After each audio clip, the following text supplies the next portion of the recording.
and mention everyone, I will take the whole day. Safe to say that it's good to see all of you this morning. And I think it would be an error as well if we do not recognize the postgraduate students that have accompanied the professors and doctors from our institutions that have also joined us today on this particular occasion where we are going to be engaging and deliberating on a dialogue about the provincial economy. I trust that the programs you have received that are on your table,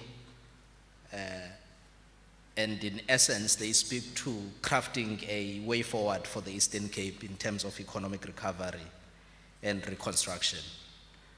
I think since the beginning of last month, we have been inundated by a number of policy articulations, starting from the State of the Nation address, the State of the Province address, the budget, both national as well as provincial. The past 2 days, we have had the opportunity to listen to MECs articulating their policy speeches. And this morning, we thought that, as instructed by the Premier, that's appropriate to have a focused engagement on the economy of our province and be in one room and test the different articulations around what it is that we need to do as a province in order for us to move forward and grow this economy. So I'll be taking you through the program, but before I do that, it will be appropriate that we do what that was trying to do. I don't know, is the system ready now? All right, can we just stand for the national anthem?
Be seated.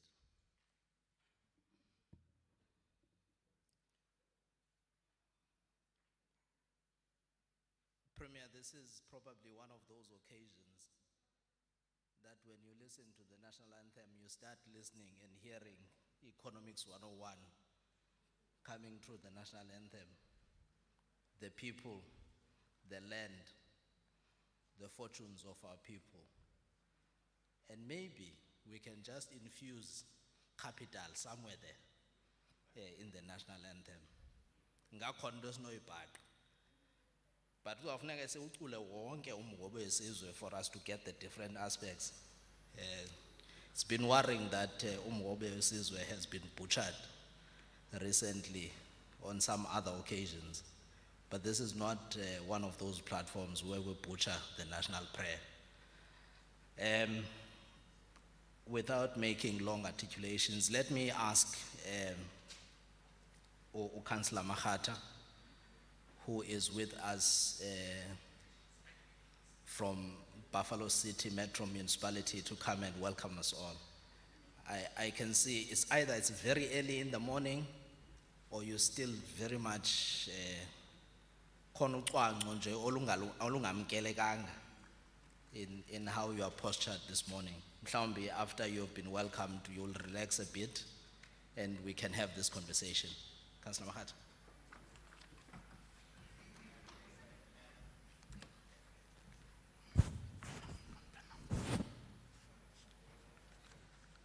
Thank you very much, Program Director. Greetings to the Honorable Premier, Premier Mabuyane, the MSCs, Executive Mayors and Mayors here present, the economists, university representatives, distinguished guests, directors of departments, senior managers, the media, ladies and gentlemen, all and sundry, good morning. I am honored, Program Director, to welcome you all in Buffalo City Metro. Today's event comes at the backdrop of the global economic challenges which affect South Africa and our province. On behalf of the municipality, we wish to thank the organizers of this august event held in our city. Your decision to host this event here is most welcome, as the metros are centers of economic growth. So your decision is most welcome by Buffalo City Metro, as we are one of the metros. Today, Program Director, this roundtable comes at a time when we are faced with the challenge of low economic growth and the impact of COVID-19 pandemic, which forced many businesses to close shops, forcing high unemployment, resulting in poverty and job losses. Today's deliberations are most welcome, as they are in line with the economic recovery and infrastructure investment to promote economic growth and investment. Our city Program Director is open to economic investment. We welcome this session, which is held here in our city. We wish fruitful deliberations today for the growth of our economy in our beautiful province. You are all welcome. Thank you very much, Program Director.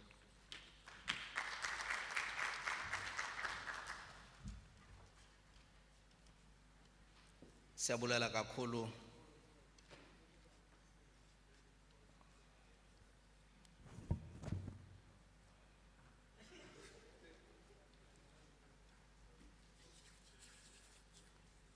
Enkosi kakhulu Council. I'm getting some form of induction here on. I just remembered we're still under COVID. I hope no one has forgotten.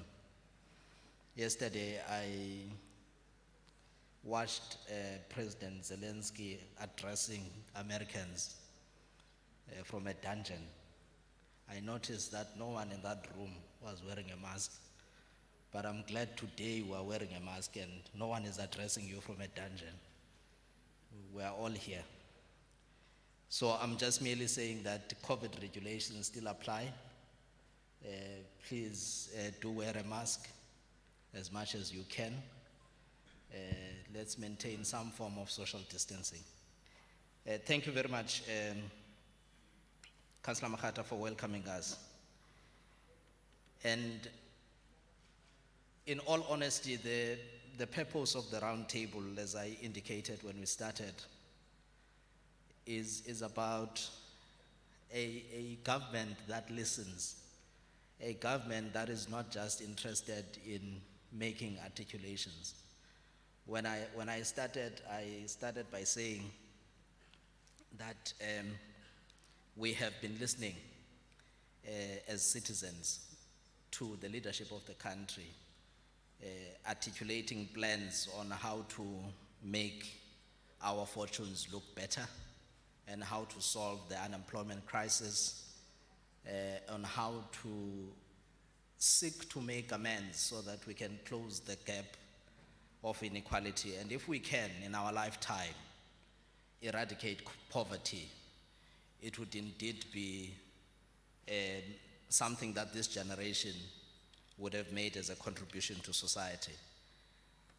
As the Eastern Cape, we are categorized as one of the poorest provinces.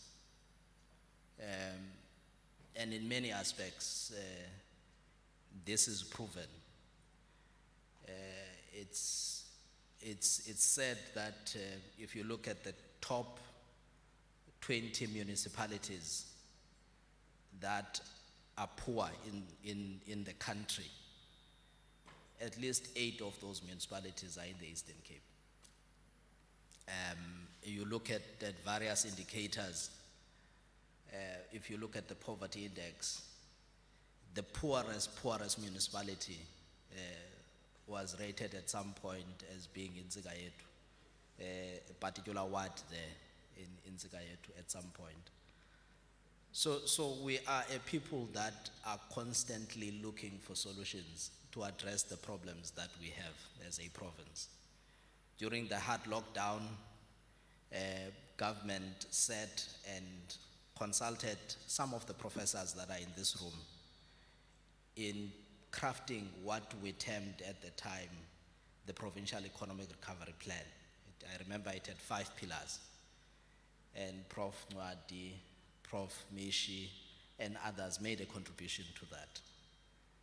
I know that the HOD, Umekemama, was leading that particular process. We are constantly looking for solutions, but this morning, Premier has said, in leading his cabinet, says we have been listening to people commenting about the economy of the province, commenting about the plans that we are having as government. They talk on radio, they talk on television, but this morning, why don't we bring these experts on the economy and let's have a dialogue, let's have a conversation about the Eastern Cape economy, so that when we emerge out of this session today, we can at least have a common agenda in terms of how do we solve the problems. Are they lying in economic modeling? Is it because the plans that government has articulated do not seem to be sufficient to address the problems that we're facing?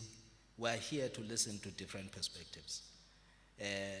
If we had the time, we would give you the economic profile of the province in terms of what do we have, in terms of the economic infrastructure that exists here, the ports, the rail, the investment that we are doing in roads, in opening up trade routes, in ensuring that the corridors of development in the Eastern Cape are able to be integral to the country's economic development aspirations.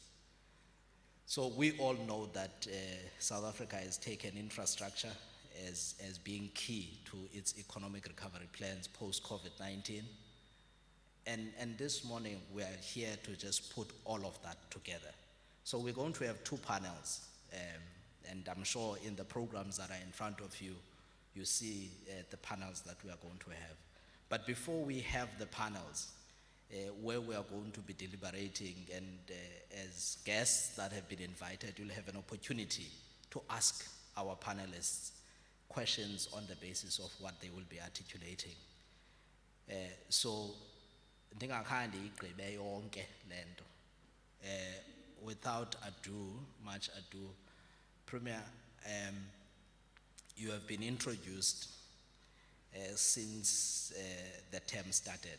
It's normally the norm that we introduce the Premier. And this morning, I want to introduce the economist who is Premier Mabuyan, amongst other titles that he might be given. We want to hear the economist in him this morning. Premier Mabuyan, can I ask you, Premier, without breaking protocol to come and address us.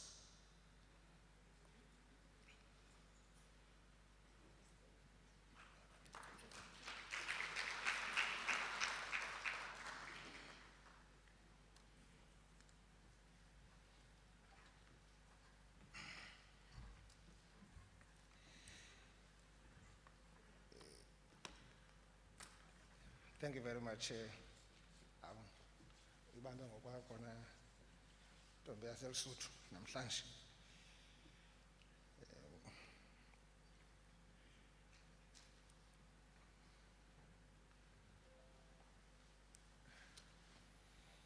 Thank you very much, Program Director, and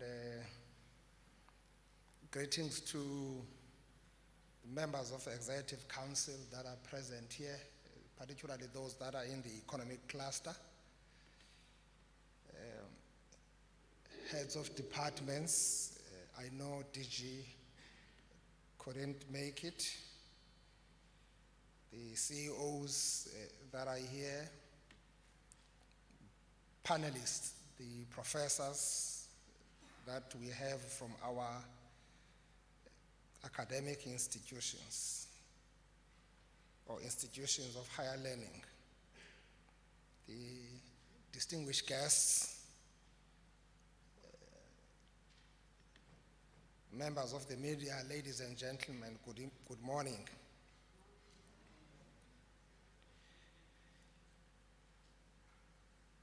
Colleagues, we gathered here as the program director tried to summarize, just to make the necessary reflection on the state of the economy of our province.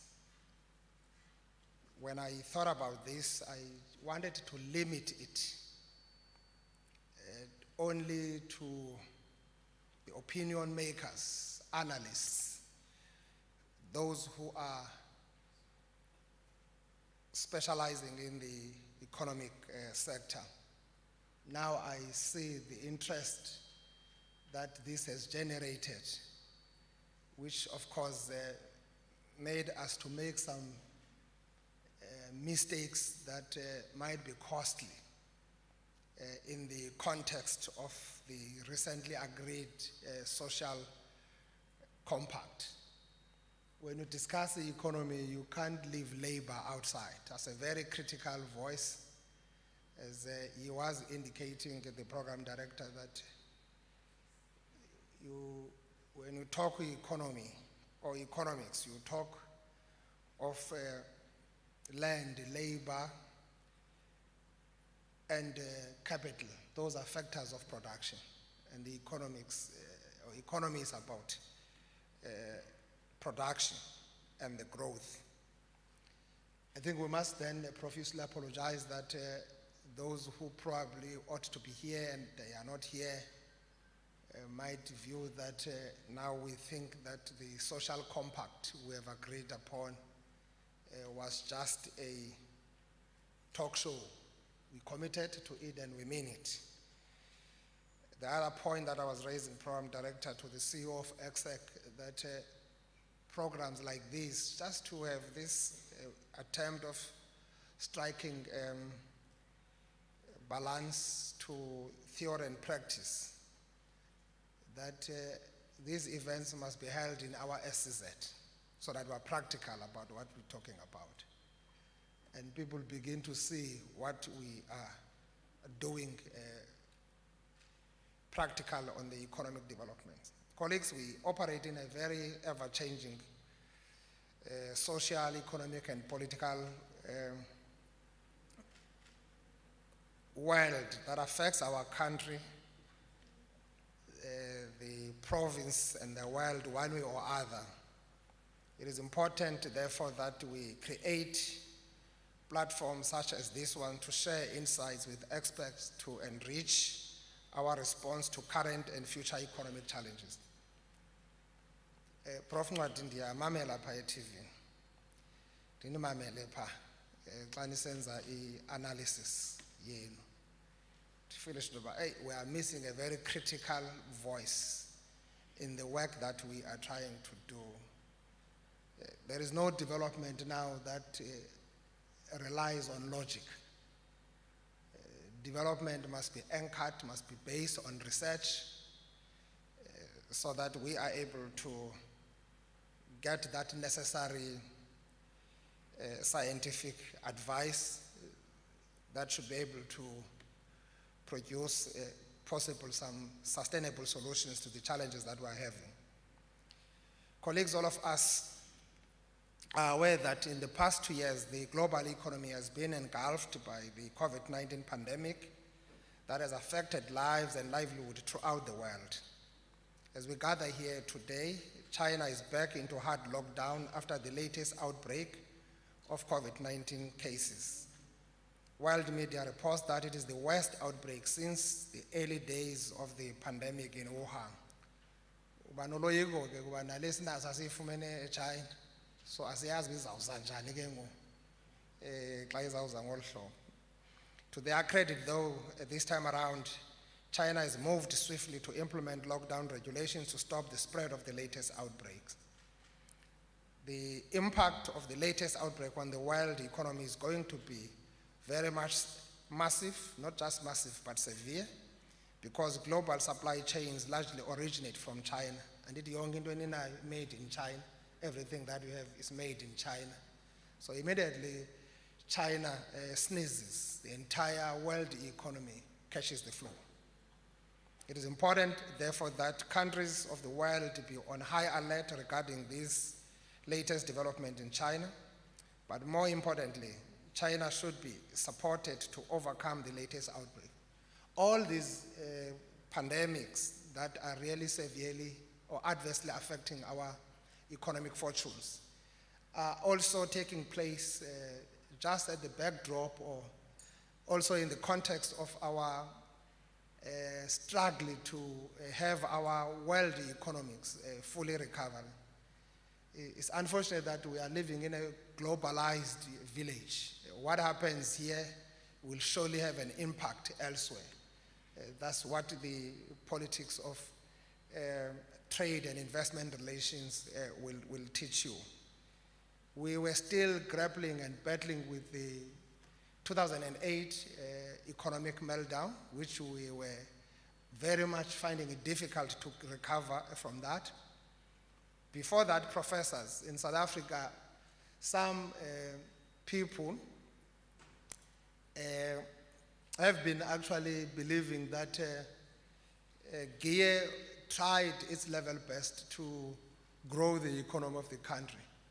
But critics of the GIE says that was a jobless growth. So you are stuck from a situation where the country at some point appreciated the growth of the economy through the positive digits, but we have since plummeted to a point where we were almost on the negative. So this is the kind of the basket we must be able to look at it when we talk economics. And it's a very, very tricky subject, this subject that we're dealing with. And I've been saying, professors, the issue of macroeconomics versus micro, I think it must also have jurisdictions and levels. Everyone in our country or elsewhere talks macroeconomics, and there are lesser people who talk microeconomics, and it's only in the microeconomics subject where you are able to talk firms and factories. So this is the gap. Yes, national can deal with the issues of macroeconomics, your overall fiscal policies, etc., but somehow provinces and municipalities, acting executive mayor, must be able to deal with microeconomics. How do we reactivate those factories in Dimbaza? Out there, literally, people think that it's government who must go and open those factories and literally run them. It has never happened anyway.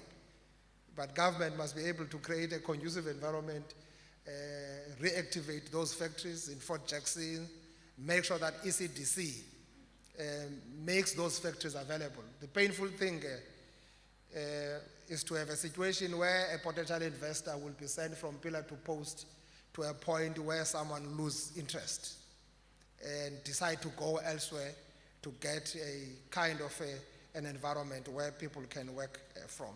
We've been enjoying relative political stability in the province, which I think that on its own should be a plus in how we are able to activate the interest of the investors into our province. While the world economy has been on the path of recovery, a conflict started between Russia and Ukraine. I want to explain, you all know what are the repercussions, again the adverse effects that we are surely going to experience, particularly in the agricultural sector as well as in the energy sector, if you're talking of both Russia and Ukraine. Without going into the pros and cons of that conflict, is already reversing our economic recovery efforts. Already food and energy prices are on the rise. The impact is being felt by business and they are transferring it to consumers. For a province such as ours, where poverty is rife, any rise in food prices causes us great discomfort because that will hit the hardest in the pockets of the poor masses.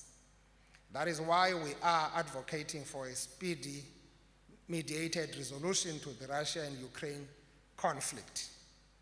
I think that we really need to prevail in that situation as the global village and make sure that we don't take sides, but rather we try to sit them down and reason so that you don't have a situation of a loser and a winner in that environment, but clearly these are things that also must be confronted, as some elements are really quite provocative in what you read in that environment. Last week, our MEC for Finance tabled the provincial budget speech. He frankly painted an economic outlook that is still subdued. That means ahead of us, we will still be confronted with high unemployment, which currently sits at 47.1%.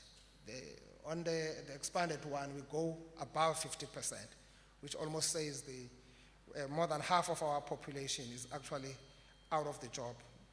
Also meaning that more than 1 million people are really unemployment, with more than 380,000 discouraged from looking for work.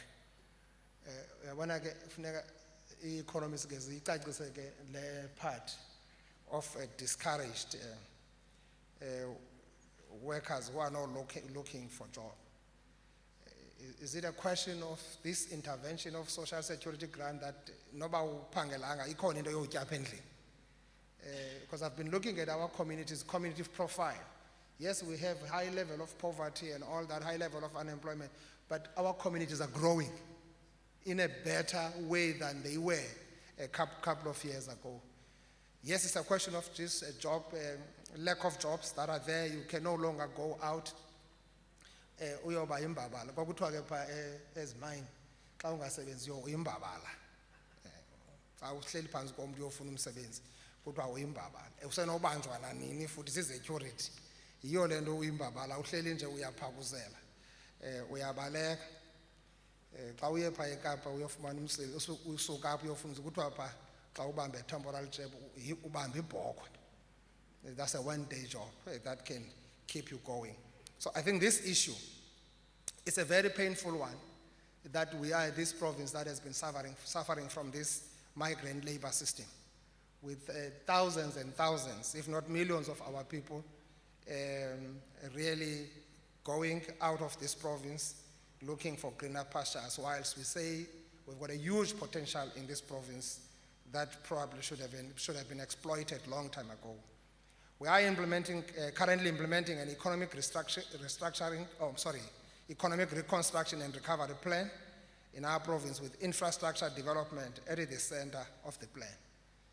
So the restructuring, because clearly this economy cannot take us anywhere if we don't talk serious economic restructuring. The current economic arrangement or structure, definitely it has proven beyond reasonable doubt that it will never help us achieve the vision and the objectives that we've been articulating for the economic growth of our province. So clearly, we're looking at infrastructure development to be that center of our plan. In the recent State of the Province address, we outlined great progress we are making in the implementation of various infrastructure projects that will enable economic growth. The investments in roads network by ourselves in partnership with Sandra are unprecedented, and an amount of over 10 billion over the medium-term expenditure framework has been actually invested. That means improved infrastructure for logistics and safe drivable roads for motorists, of course, also looking at our tourist destinations.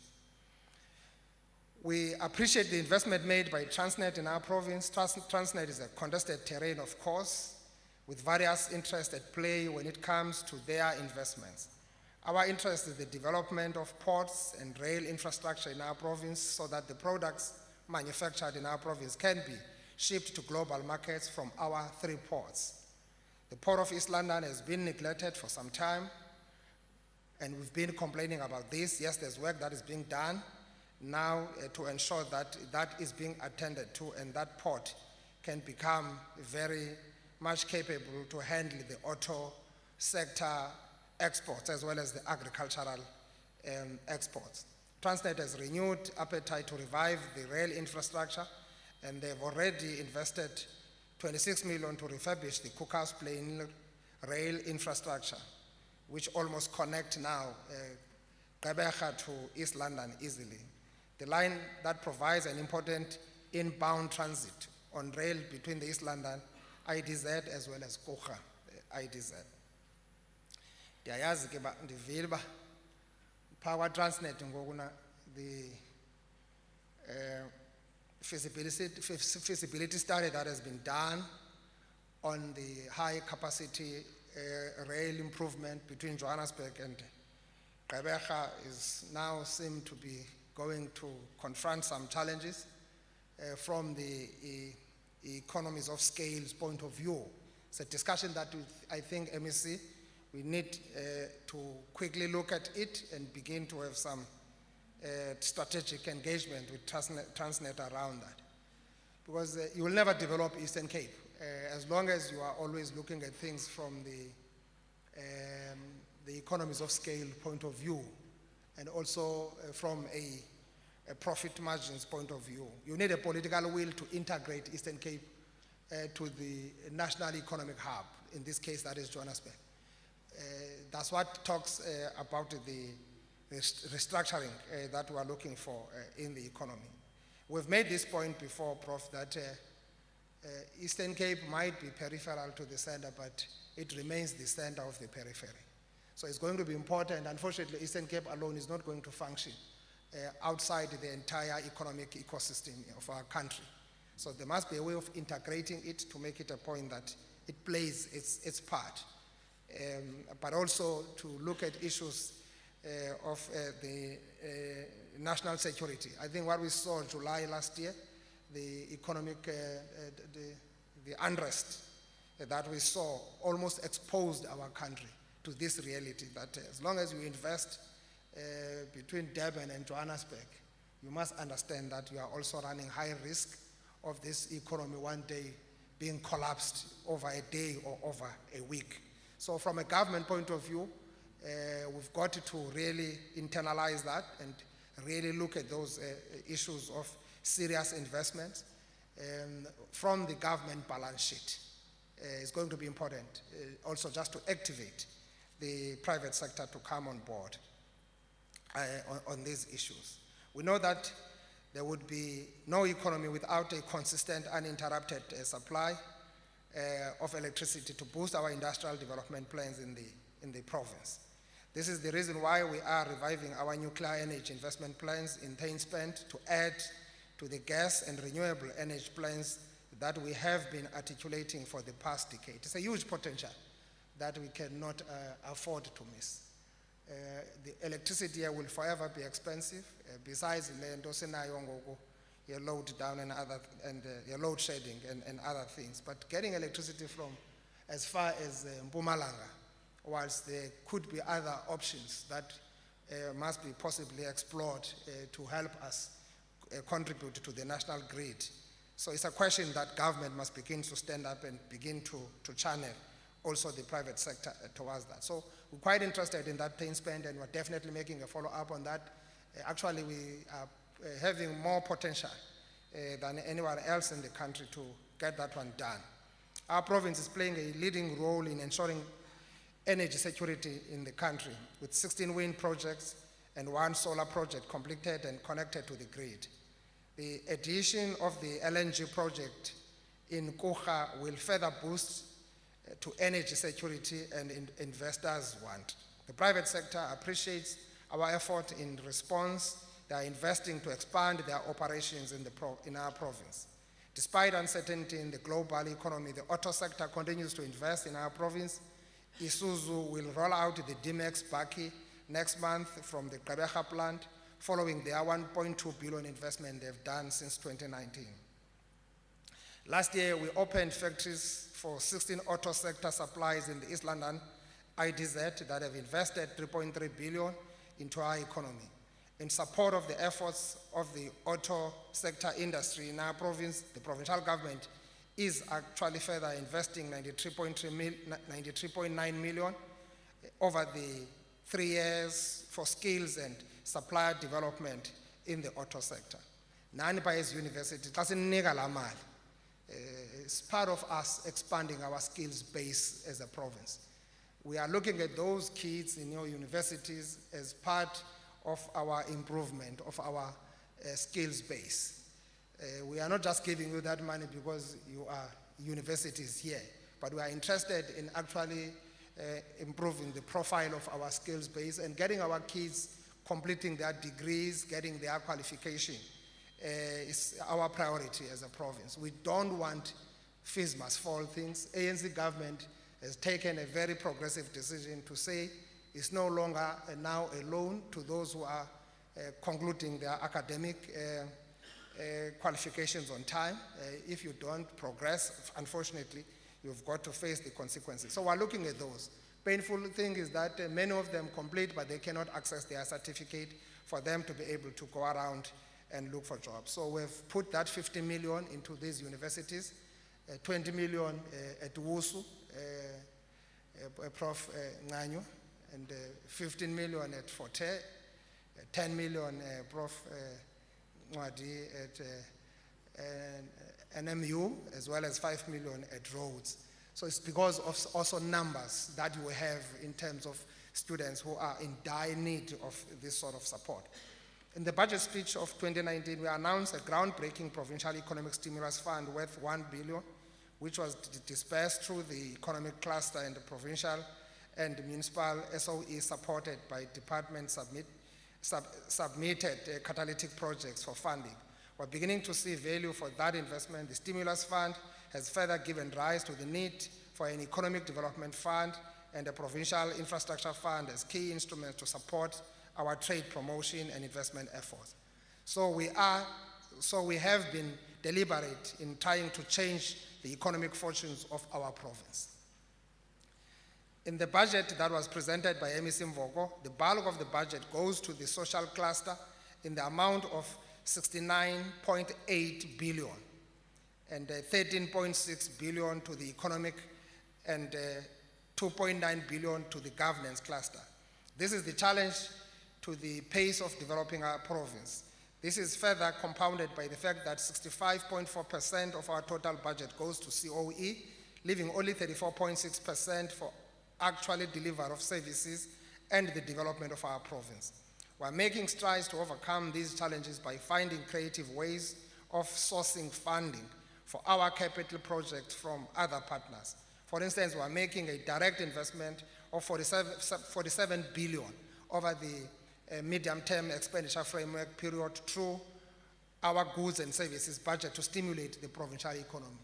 So if from here until the next 2 outer years, we have got 47 billion that is meant to stimulate the economy. What thinking must go into that? What is it that we're not doing right, we should be doing right to see the value of this sort of money? It's not just a small thing. This is only what comes out of the equitable share of the province. Now with the district development model that has been actually introduced as a service delivery model by the president, you have got a lot of national investment coming into the space of our province. So combined, we have got so much at our disposal that can really help us grow the economy, also improve the kind of a business sector that we have. SMMEs must not forever be emerging. They must emerge at some point. There's nothing wrong with the economy producing more millions and billionaires. Vile by Russia, as our oligarchs, they've almost colonized the world. Whether you go to US is them, whether you go to UK is them. So it's important that we look at those kind of issues, but encourage the business and private sector to invest in the economy as well, so that this economy gets this sort of a reciprocal kind of a reflection from the private sector as government is making these strides. Developments in our province is focused on 3 strategic nodal corridors, as a program director tried to summarize this. The East and Northwest corridor, which is Owaretambo, Alfred Nzo, Christiani, and Joe Gabi, and parts of Amatole. These are generally high density, poverty-stricken, rural areas with teeming underdevelopment towns that are largely serve as trading hubs. But also, kulapho population yale province ikokhona. So the bigger part of our population, it is in that part. Owaretambo alone accounts for about 1.4 million. Population that is bigger than the population yase Buffalo City as a metro. That is bigger than the population yase Nelson Mandela as a metro. It is in that rural part of the province. So you can't keep on, as we've done for the last 20 years or so, concentrating this, and if we still talk about the rural development concept, unless you are trying to invite those people over and you have got this kind of goal-shifting challenge or perennial challenge of housing that will never end. So we've got to find this way of looking at our overall provincial spatial planning to be able to develop our people where they are and create these opportunities. That's exactly why we have introduced in the process as well this third SEZ that will be actually sitting on that other side of the province in the eastern part of our province. So the issue of us looking at all the packages that we've actually put together, it is going to be quite important. The Stimulus Fund has further given rise to the need for Economic Development Fund and the Provincial Infrastructure Fund as key instruments to support our trade promotion and investment efforts. So we have been deliberate in trying to change the economic fortunes of our province.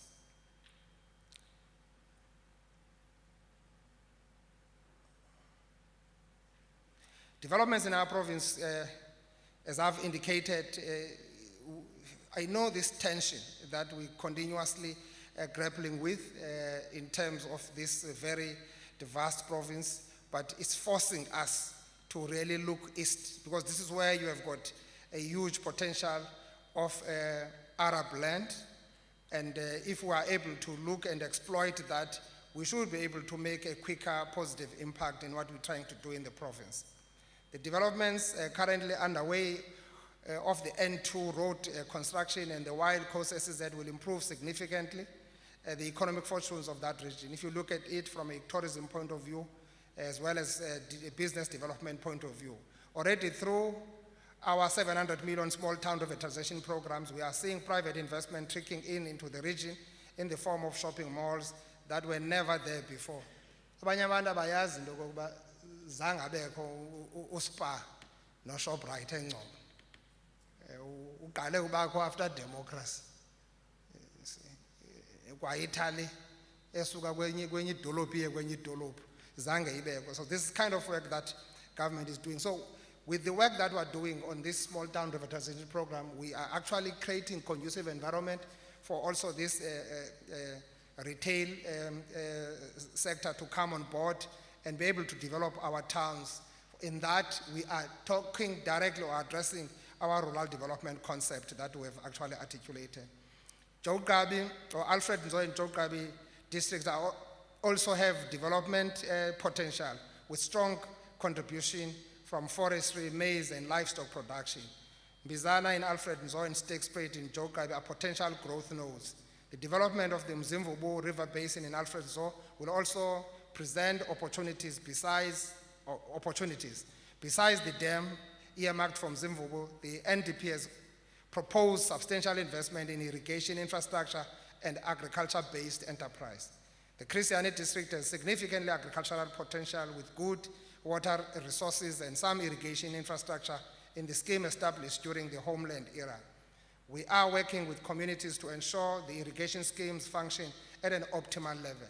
So also, how do we engage? The biggest challenge that we have in the province is also arising more on our lack of prowess in dealing with issues of social facilitation. You can imagine when you have got a potential of Shell coming to invest in our province, we just make all what we have seen, and they collapse, and Shell goes west and find Namibia ready there to welcome them and create a space for them.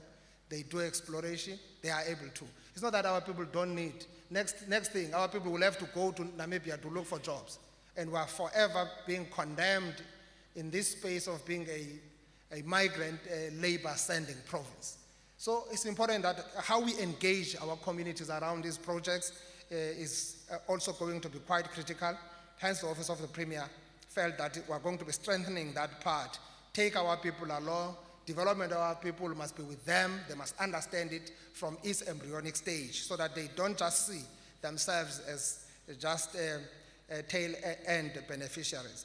So this presents the province with an opportunity to develop a large agro-industrial hub and significantly reorder spatial patterns of economic activity and growth by promoting value-adding agro-processing industry, related industries and services. Craddock is also a growth node for agriculture and the emerging biofuel industry in the province, with its proximity to the port seat of Nelson Mandela Metro and a distinct advantage. These developments largely focus on developing the rural region of the province. I think the issue of the provincial preferential procurement MEC is quite critical in addressing the challenge of localization, etc. So as long as we don't really look at that issue from a value chain and a value addition point of view, we'll forever having this. We'll talk about the 47 billion contribution for goods and services, only to realize that almost 70% of that goes outside the province, continues to grow the big cities, because the headquarters of these big companies that work here are not actually here, they are elsewhere. So we've got to be real. I was talking to the MEC saying, Comrade Makata, our cities are not developing. Buffalo City has almost been like this, or East London has been almost like this for almost the last 15, 20 years that I've been a resident here. Nothing much.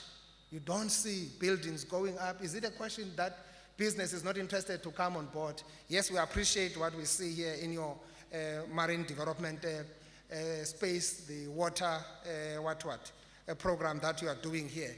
But our cities are not growing. Nelson Mandela has been like that.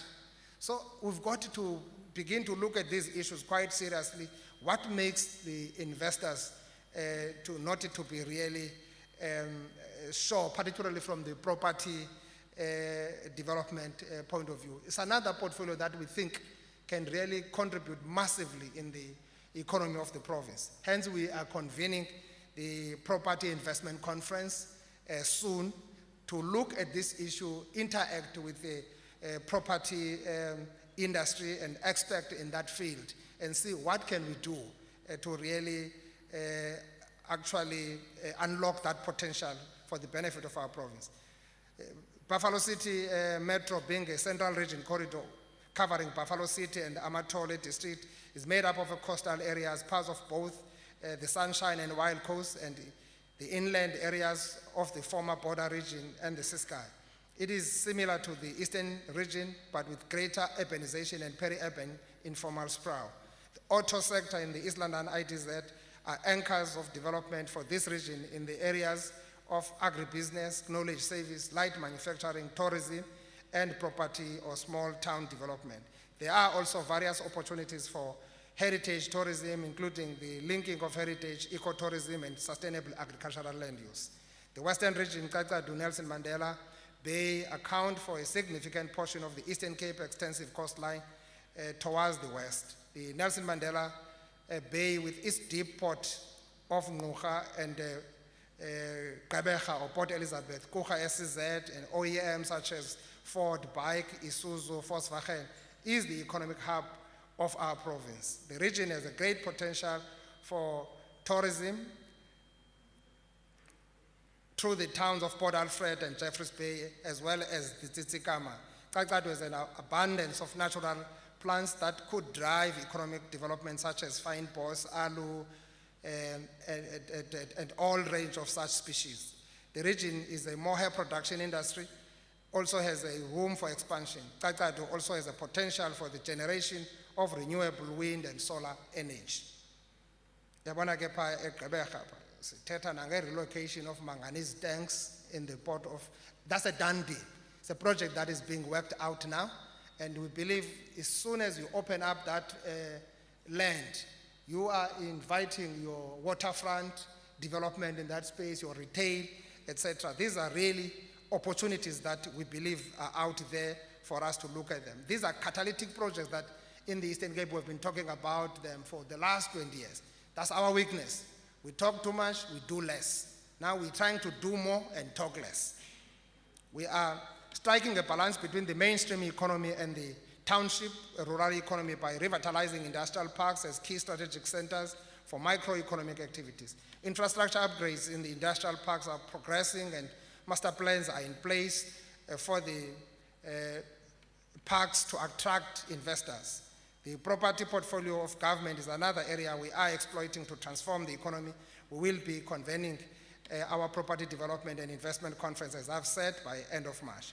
We ought to deal decisively with all the factors that have the potential to inhibit economic growth, be it the regulatory dispensation or investment boycotts. The Eastern Cape is a rural province, and therefore the agricultural sector ought to be one of the key drivers of economic growth. Every effort, therefore, must be made to grow this critical sector of the economy. We have large tracts of arable land which just lie fallow. We have an ocean, we have livestock, we have rivers, almost 5 to 6 perennial rivers in our province, flowing from the mountains right to the Indian Ocean.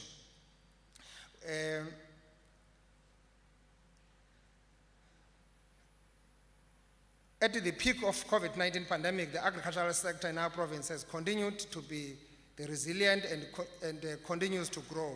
We have our grain gold in the Pondoland in the form of cannabis.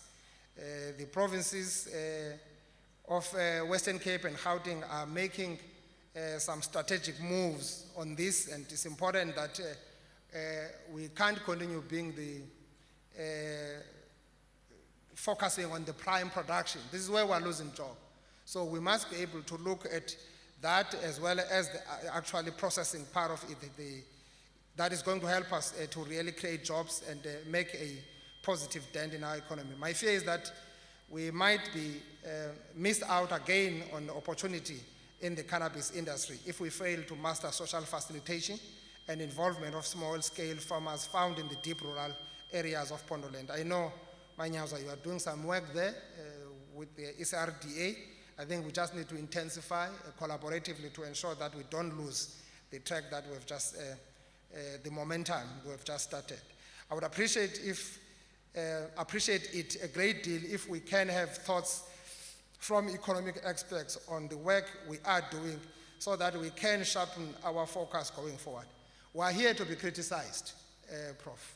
I don't want you to massage us. If you feel like there's something that we could be doing much better than we are not doing, tell us. I was saying I've been listening to your analysis on your opinions, but you seem to be focusing on what we are doing and with less on saying what we ought to be doing in order to change this situation. So we invited you now to share such kind of ideas with us to say as we plan. Mr. Mhlaba is correct. We're planning to have this before the State of the Province address, because we thought that discussions like this must be part of our strategic thinking process. That must influence the government policy framework, the budgeting processes of government. But it has never been late. We will continue having this platform as I've committed, whether once in a quarter or once in a semester, just to have these sort of reflections. I know you are so many economists from this province. Analyzer, great. Sifuna asondele up, azosincedisa into yokokuba beyond the analysis, practically, what we must do. Ningahamba nonke niyohlala eKapa naseGauteng. As long as nisengabantu bezinyanya, nizawuphela kwezi zinyanya zilapha. So you better prepare your way to izinyanya better now, while you still have an energy to do so. Thank you very much, Madam Director.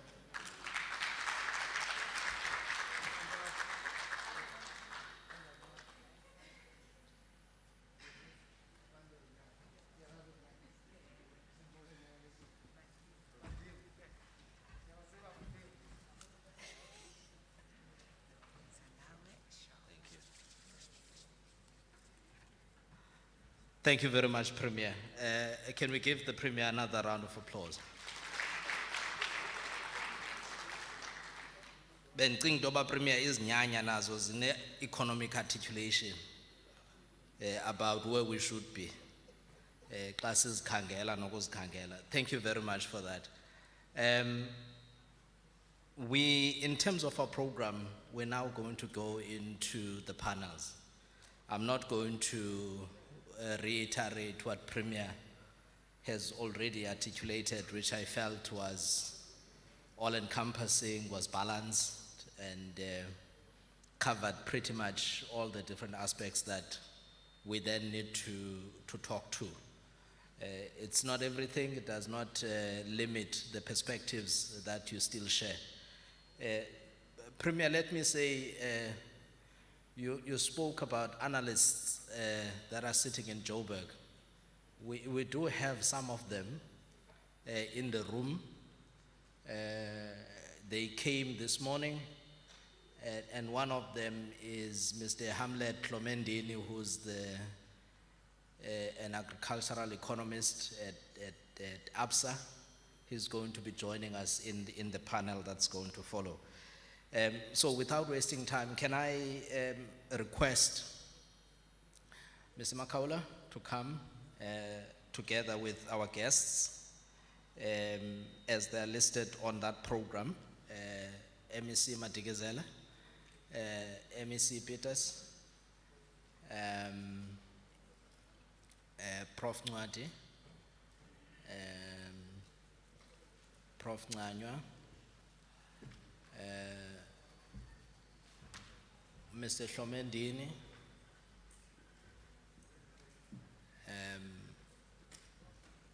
and then we can get this ball rolling.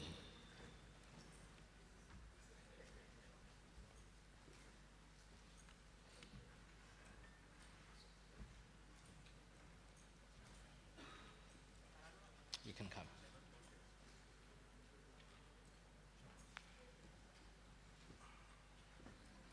Let's give them a round of applause.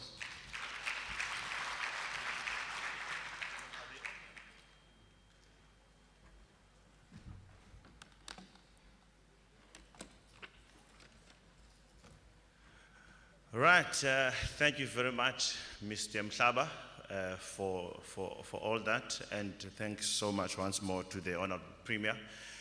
Good morning, ladies and gentlemen. My name is Nzwana Makaula. I work for the EXEC. And a special morning to our panelists as they are seated here.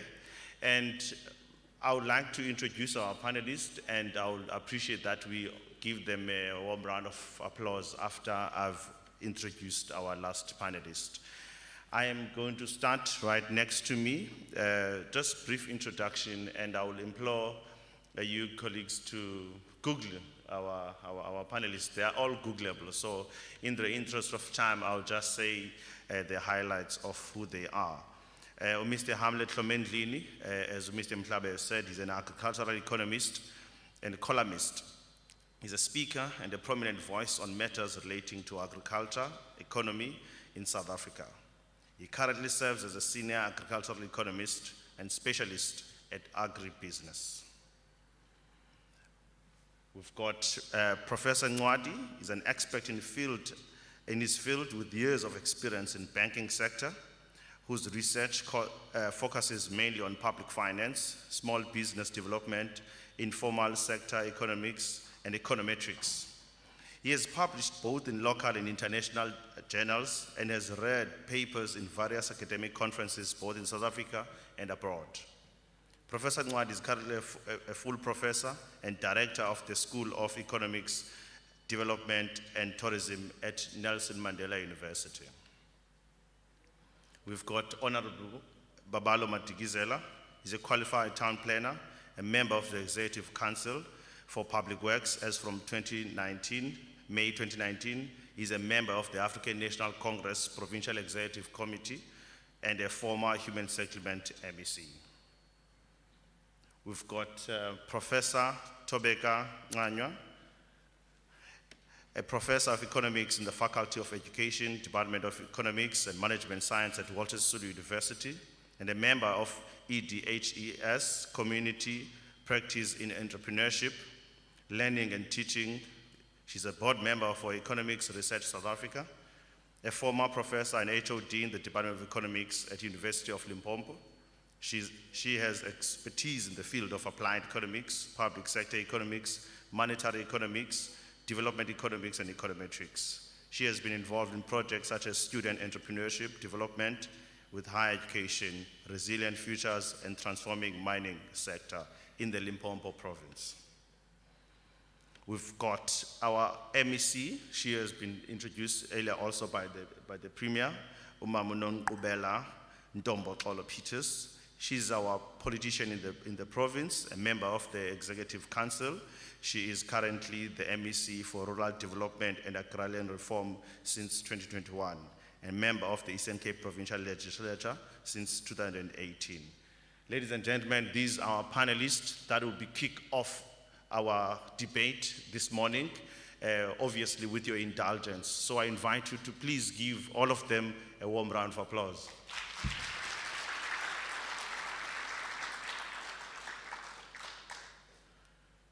Right. I sincerely believe that the Honorable Premier, together with our Program Director for the day, Mr. Mhlaba, they've done an amazing job in really painting the picture of the province as it is now and touching base on some of the global economic events that are obviously unfavorable to the growth that we are all longing for. I am therefore not going to be repeating all that, ladies and gentlemen, because I believe we are here for the roundtable discussion, and I'm just going to shoot straight into that. So we begin. I'm going to start with you, Professor Ncwadi. But before that, ladies and gentlemen, I invite you, we've all been given notepads, if we may use them to take any questions we have. This is going to be a very open discussion. Our panelists are not going to come, all of them, to stand in this podium. We're going to give them 3 to 5 minutes of reflection on the subject of the day, and then we will make follow-up if there's any. Then we open discussion from the floor straight away.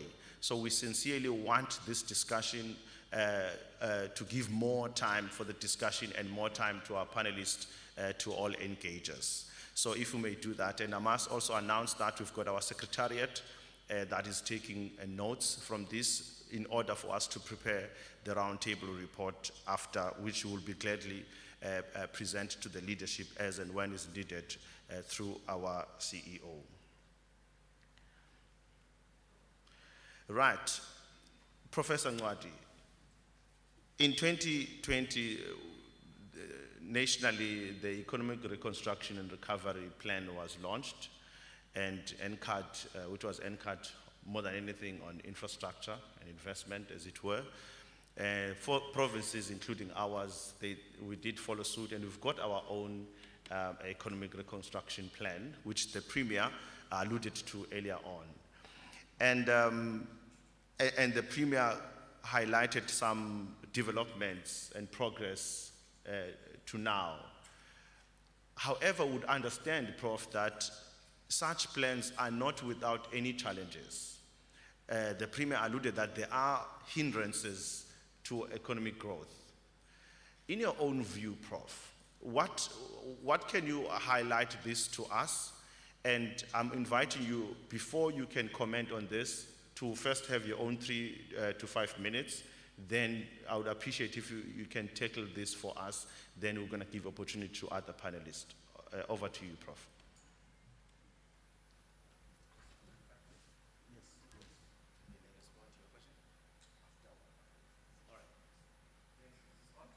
All right, thank you. Do I sit or go there? I'm sitting. Okay. I just need to observe the protocol, you see. All right. Good morning, everybody. The Premier of the province, the MEC, and all the leaders here. Just a few minutes at this, I guess, then I can respond to a question. You know, I appreciate the Premier talking about micro and macro. My comment is just going to be macro at this stage, then later on we're going to go into the micro issues. The economy operates in terms of cycles, and the economy is subjected to a number of shocks. Shocks can either be favorable or unfavorable. Now, what do we do with a shock that's unfavorable? You know, most of the economic theories were developed as a result of a problem in the economy. Scholars set the way we're sitting here to find solutions. For example, if you read the book by Clow and Rapp, it refers to the First World War, economic consequences of the First World War. That prompted Keynes to talk about expansionary fiscal policy to address that shock. So if the economy is subject to those shocks, and then what we ask ourselves and say, which shocks are permanent? Which shocks are temporary? For example, COVID-19, which I think is a background to this sitting here. Some of the shocks that resulted from COVID-19 could be permanent. Permanent meaning that there are companies that completely closed down and never will come back again. There are people that lost their jobs for good. So what do we do with that, right? And then there are shocks that are temporary. How would we then bring those shocks and address them to bring us back to the equilibrium? Because the economy is always operating at a point of equilibrium and disequilibrium. Some of the equilibriums are good, some are bad. Disequilibrium can sometimes be good. According to Schumpeter, he says a disequilibrium is good if it brings some innovative thinking. Sitting here, being invited by the Premier to sit here, we want to have some innovative thinking so that we can address those problems that are caused by these shocks. Now, we're looking at the issues of the, in the Eastern Cape, for example, if I can just be practical about it, we have a major problem here of inequality. That is a problem. And that inequality is as a result of the structure of the economy. In other words, ladies and gentlemen, whatever you do, no matter what investment you pour into this economy, if it's poured in a structure of inequality, it will always keep many people in poverty. Although the economy is growing, you'll still see that poverty. We need to address inequality in this province. And at the same time, we need to ensure that we do not just put our kids in school. 80% of our budget has gone to social cluster. So in that social cluster, we need to ensure that we get a very good social return by improving quality, so that when our young people exit school or university, they don't go far away. They remain here. So what are the retention strategies that we have to keep those young people so that they contribute to this economy and grow the economy? Am I seeing my 5 minutes? Am I seeing my 5 minutes? You have to stop me because I'm a lecturer. I'll talk for... You've got 1 more minute. One more. You got to time me, you know. All right.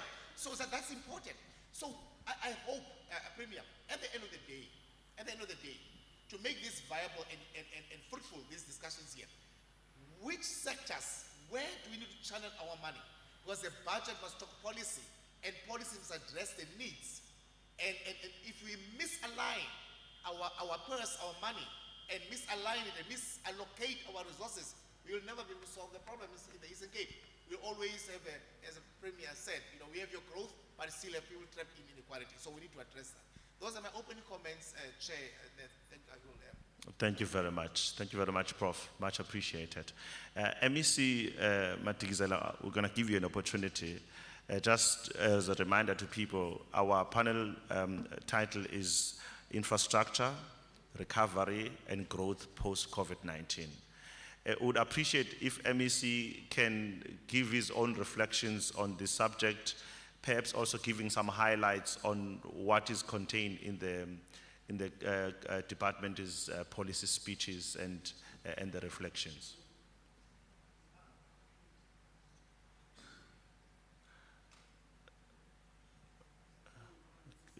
Sorry? Yes, yeah, people are obviously allowed to engage Honorable Premier if there's a follow-up from to the Prof.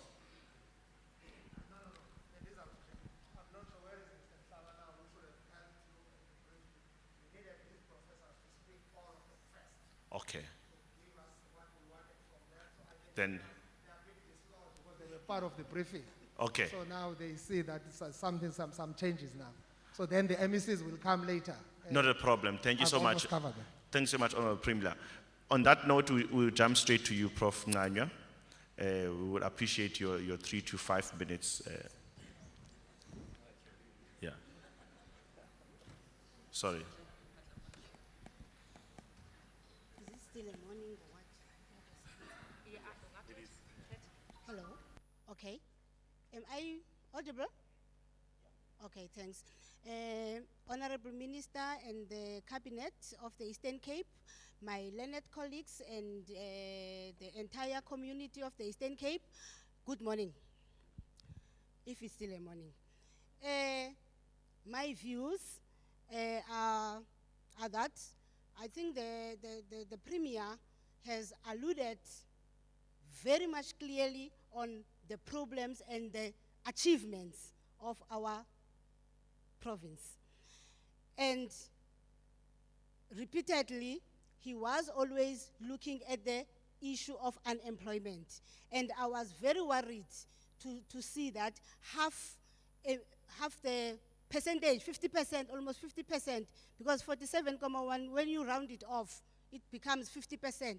It means 50% of our communities are unemployed. And then I'm coming up now with some possible solutions.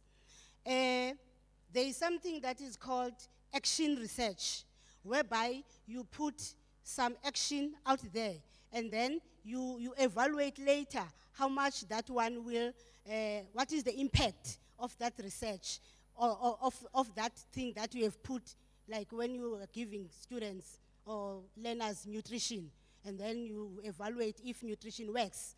So there is a project which I want my Premier now to commit today to my project and say, I'm gonna go with you, Nganywa, with this one.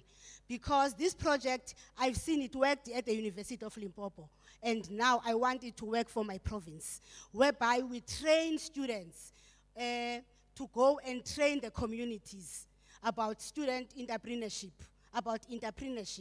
So my main practical research is on entrepreneurship, but now I'm faced with some few thousands, my MEC of rural development. I'm gonna come to your doors, guys, because I need some little money, not too much, just little, for giving those students some incentives to help me in this project.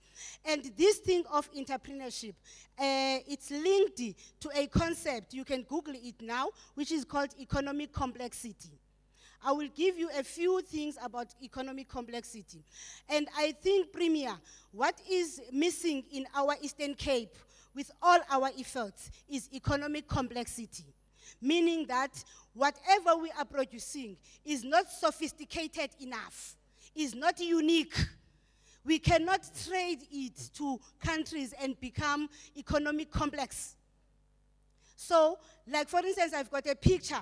When I teach a certain area, let's say in Lusikisiki, about the cannabis, and then now we train farmers there that they convert that cannabis into medical products, not sell it as raw. So the main problem with countries, our countries, are not competing with economic complexity because we are trading outside our country raw products. We need to convert. I was training King Hinza staff members last week about entrepreneurship. And then when they're in their groups, they were forming groups about, and I saw passion there about agriculture. And it's good because agriculture is our niche area in the Eastern Cape. We are full of land. We have to use that land in agriculture. But all our farmers, close to each and every farm, there must be a manufacturing firm which is converting whatever is produced there raw into a complex product.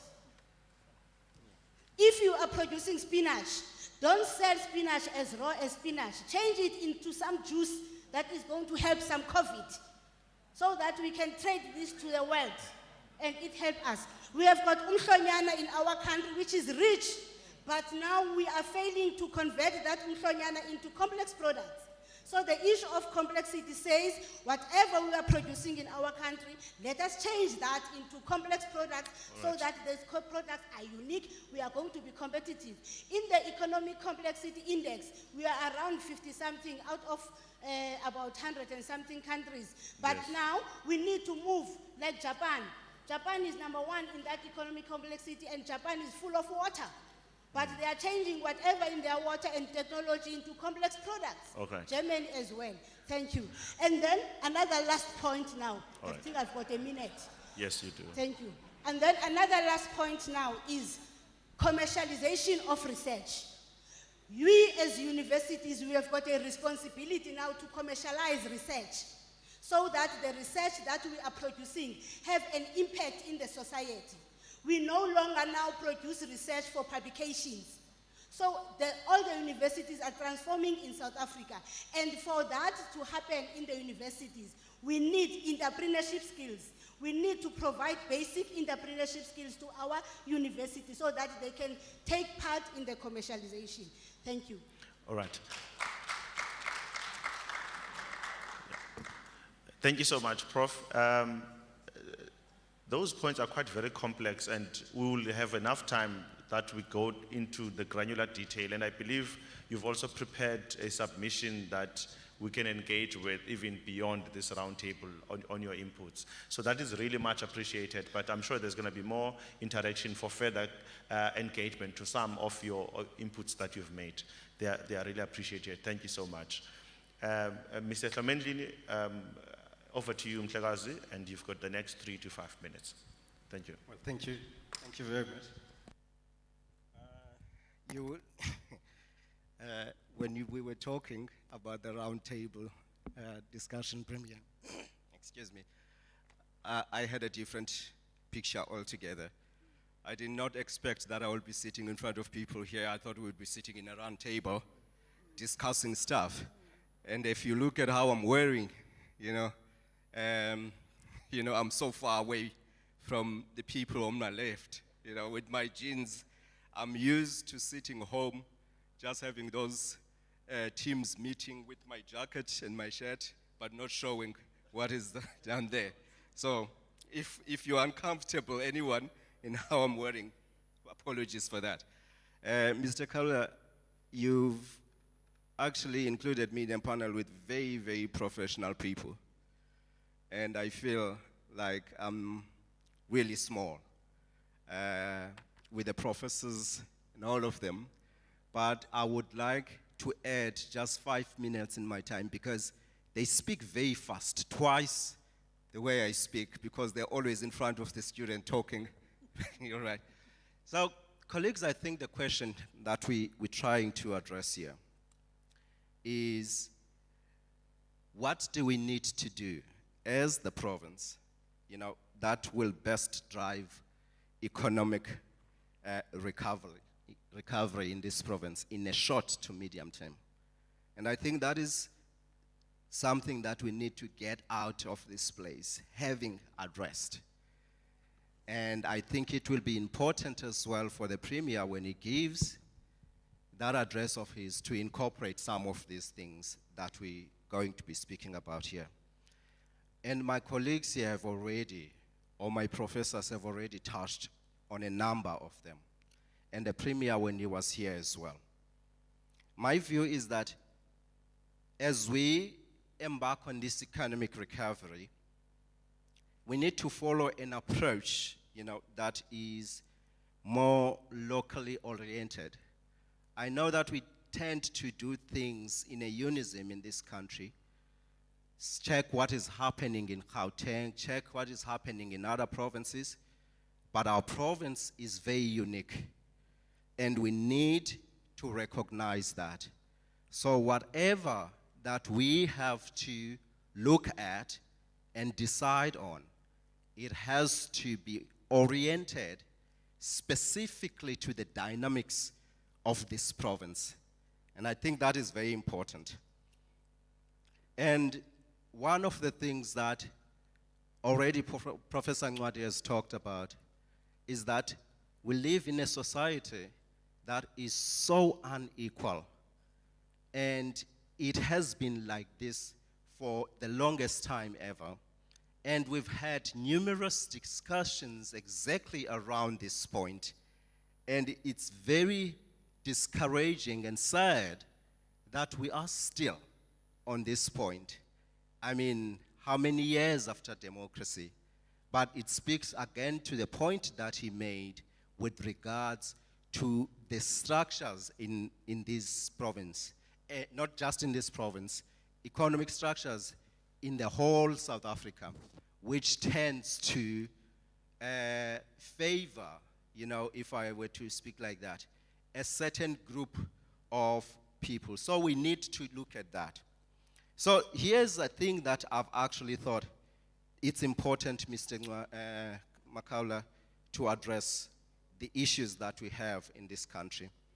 I think one, it's important that when we look at things, we have a combination of policies in the province that, policies that are combined with programs that are focused on promoting economic strength of the province from a local level. Added to that point, we need policies that encourage and create incentive for the private sector to focus on the local economies again. But it is very important that as we embark on these things, there should be very clear and deliberate points that we should be focusing on. In my view, one, we need to increase investment, and particularly infrastructure investment, and I'm glad that the Premier has already touched on that point, that there is an infrastructure investment fund for the province. But I would like to make sure when I get out of this that I voice this. That infrastructure investment should be very encompassing of a number of points that fall under infrastructure. When we talk of infrastructure, sometimes we often think that we talk about one thing. There's a number of things that are linked into that. Roads, logistics, supply chains, and the broadband itself. We need to look at those things. But it's also important as well, one, to be very deliberate and ask questions at what infrastructure, which I have already alluded to, where should it be built, and for what purpose? That is very important. Number two, we need to deliberately identify and sort of like focus on supporting industries that we think will bring about growth in this province first. Already agriculture has been mentioned. Tourism is another one that is very important to focus on, because those industries for the province have already proven that they are working for the province. And I will give numbers later that relate to agriculture. But added to that, Mr. Makaula, it's very important that when we focus on those industries, small and medium enterprises should be the focus, because in our local areas, it is those businesses that are actually driving the economy of those provinces. So it's important that we do that as well.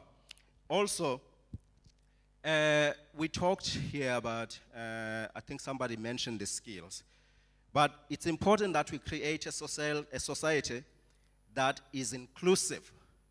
When we look at the economy of this country, and you look at who is driving the economy, who is contributing in the growth of this economy, a lot of people sitting in this province, they are excluded from that. No matter whatever economic activity, how small it is that they are doing, but they are still excluded from that. And that is something that we need to look at. And it's also important that we focus on upskilling people, because if we have to deliberately choose certain industries that we think that they will drive the growth of this industry, we also need to know the people that will be the people that will know exactly what needs to be done for those industries to thrive. I will end there, Mr. McCullough, for now.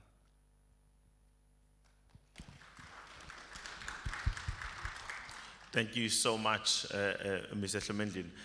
Quite very intriguing on the stuff that you've mentioned. And I'm sure that we're going to get an opportunity later on to delve deeper, particularly the infrastructure investment, which is now our enabler towards economic recovery. And additional to that, the province, in fact the country for that matter, in terms of investment, we're not where we need to be. There's quite a very low drive of investment, not by our own making, but foreign direct investment seems to be difficult to get now than it was the case before. What has happened? We believe even after the global financial crisis, a lot of things changed. We haven't successfully recovered from it. But I just want to pick on this point. You can come in here as well, Prof. What is it? Because the province is working very hard. There's going to be an investment conference taking place. But if you look into the trajectory of investment, we're not where we are supposed to be. Because finding solutions to the problem we are confronted with, not the public purse cannot really get us there. So I want your indulgence on this investment because it's for us all. This is open. I don't know if you want to jump here, Prof. Nwet. Prof. Nwet.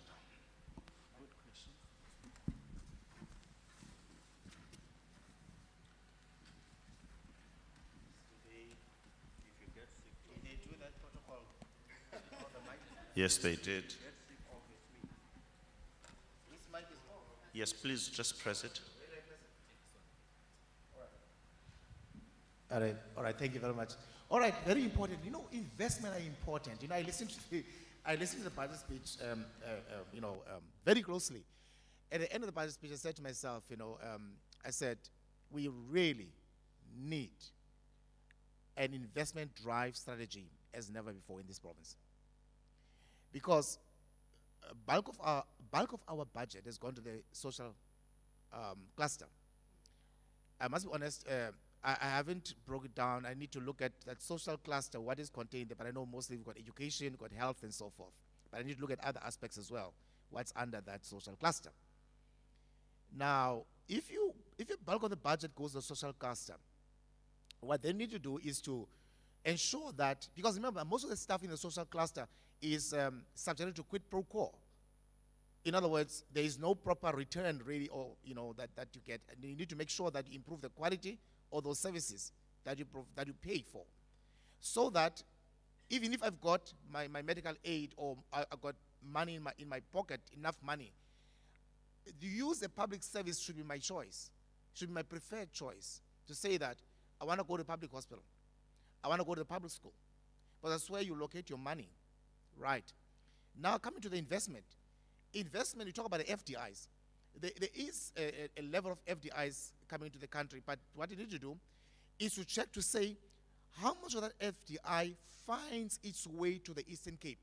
Because most of the time you'll find that these FDIs remain in the bigger provinces, your Gauteng and your Western Cape and so forth. So what do we do to ensure they come here? So one of the determinants of the foreign direct investment, let me talk about it. Foreign direct investment, Chair, is investment coming from another country. Let us look at the domestic investment. Here at home, the entrepreneurs, the national budget, they reduce the corporate income tax by 1%. Why? It is hoped that that reduction of tax is going to, the investors are going to create jobs, and that little money they've got, that extra, they will reinvest in their businesses and expand them.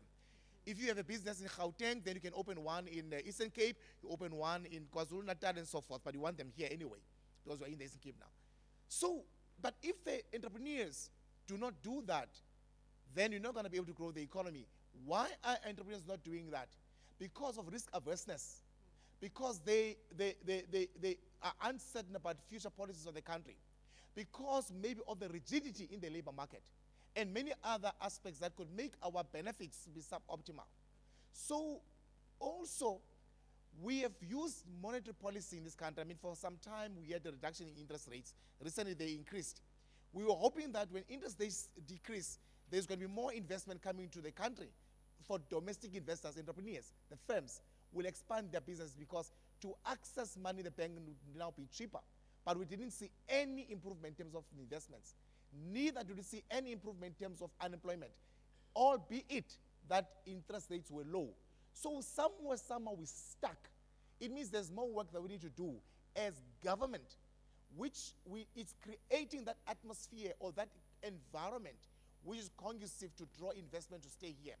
And that not only provincial government, but the local government as well, to ensure that they incentivize the entrepreneurs to come and plow their money and create those jobs right here. So I don't know that I've responded, Chair, to comprehensive to what you said, in terms of the investments that we need to have a strategy to make sure that the investors prefer the Eastern Cape to plow their money. But that should also work with the local government in terms of your rates and taxes, water, electricity, and so forth. Those concessions will then make an investor feel comfortable to say, look, I want to put my firm in the Eastern Cape because of these incentives. Yeah, hey, thank you, Prof, for that. Yes, You see, I'm sure as we go on, Prof, as we submit, you spoke about something very important, that the investors, they look at many things. I mean, the competitiveness, they look at the policy uncertainty. And Eastern Cape now would suffer from getting those investment because maybe some of those policies are not our competency as the province. Perhaps izosincedisa into yokubana at advancement of our engagement, we be given guidance on how to position ourselves, the position of the province to a particular policy. Because yes, we can't expect a normal province in an abnormal society, because sometimes we suffer not only because of our own making. I would want us to advance that at a later stage, but not now, Prof. I want to give Mr. Clementlini, because he wants to latch on to the point you have made. In him doing so, I want him to go back to the agriculture just a little bit. Just, even if it's at an abstract level, Mr. Clementlini, our efforts as this province towards agriculture, are we getting it right? Perhaps give a time frame of 10 years with all the investment we're making, because I've heard in the writings that we ought to be a food basket of the SADC region. That's the potential. I hear much about the potential. Are we there? You've written a lot, you've analyzed a lot of our province and the country. If you may borrow from any of your writings in latching there, are we there? Are we getting it? Over to you. Well, thank you very much. I think to Prof. Nwadi's point, from an investment perspective, I will say it, colleagues, ayinqabanga imali abanqabanga nabantu bo-investor, in this country. Leyo into, it's not a question. There is absolutely no shortage of investors in this country. It's really not a question. However, investors, whether domestic or foreign, when they invest, they're always looking for one thing and one thing only: return to investment. Return to investment. And I'll say it, I will dare say it, a lot of investors in this country, they have actually factored in a number of things that are not going right in this country, like ESCOM. And they have ways to mitigate that risk, right? The labor unrest problem in this country, it's risky, but also it's mitigatable. We can mitigate it as well. So I do not see labor unrest in this country as a problem that would deter investment, so to speak. But here are the things. It's an issue. It's an issue, but it can be mitigated through negotiation and making sure that everybody, when they negotiate, they are fair in their requests. And when companies as well are offering something, they are also fair as well. So here's the thing. The biggest issue that we have in this country, and certainly in the Eastern Cape, if I come and invest, infrastructure does not allow me to do that. And I look around from a skills perspective in the province, I cannot find the skills that I'm looking for, which I would like the people that will be coming to work for me to possess. Then it's going to be very difficult for me. But also, companies, they need to give in something as well. When you go and invest in a particular area, you go invest in that particular area with the purpose not just of getting money, but you must also develop that area as well. That is why you have to contribute in upskilling and training people in that particular area that you're investing in. So my thinking is that there's a number of very small things that we need to get right. And also it speaks to our education in this country. Are we really pushing for the right education? Maybe 10, 20 years ago we were doing it because we were pushing people to get into the medical sphere. We were pushing people to get in the law sphere. We were pushing people to get into teaching. People get into areas that we are saturated at this stage. We're seeing doctors not getting jobs, Now, but we're seeing universities at the same time training a lot of doctors, So those are the things for me that I think it's very important. Coming to the point of agriculture, this country, this province has a potential, and there's certain things that it's doing right. And I think if it would focus on the things that they are doing right, there's certain projects that this province is running, the Amadlelo project, for instance. If we can look at those models that are working for this province, Premier, and you spoke so well about the resources that are in this province, so well about them. But it's one thing to have resources, it's another to actually make people able to use those resources, and that is where we are not able to do that. And I think partnership with farmers that are already in the system is very important from a training perspective. A doctor is trained by what? A doctor. A teacher is trained by a teacher. But if I need to build if I need to see farmers, I need to see a farmer involved in that process. So we need to partner with the commercial farmers. There are so many commercial farmers that are doing well in this province, but we need to find a way to partner with them so that we can be able to boost agriculture in this province, and there is potential. Thank you. Thank you so much, Mr. Clementine, for that. I know you needed more time, but perhaps you can expatiate from your point as soon as we're coming from the floor. I had promised at the beginning that we will open for the discussion for people that have got questions to our panelists. And I must say that after that engagement, we're going to give an opportunity to the MBCs who will be reflecting on that discussion, as I've promised earlier, touch on some some of the work and the policy speeches that were made, which are very instrumental and key going forward. And would appreciate if also MEC Matigizela can touch on the conference that is fast approaching as well. So at this time, ladies and gentlemen, I'd like to note hands for any of our discussions. And if someone can assist, I'll have to stand. You're number one. We'll take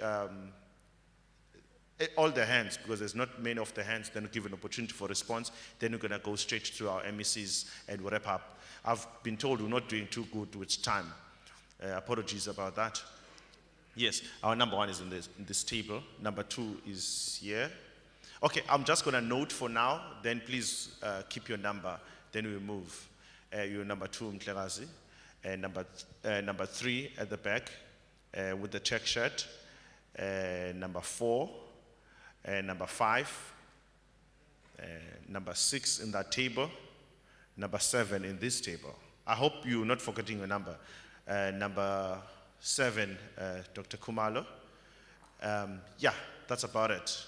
No other hand. There is no other hand, because after this round, we're going to get our MECs to wrap up. Okay, number 8, Mr. Stolle. Okay, I can't see. Number 9. Oh, yes, number 9. You can lower your hands. I've already given you numbers. Yeah. I've given you a hand. Okay, thank you. Please be brief. Just shoot to your question. If not, we'll have to cut you. We've successfully run out of time.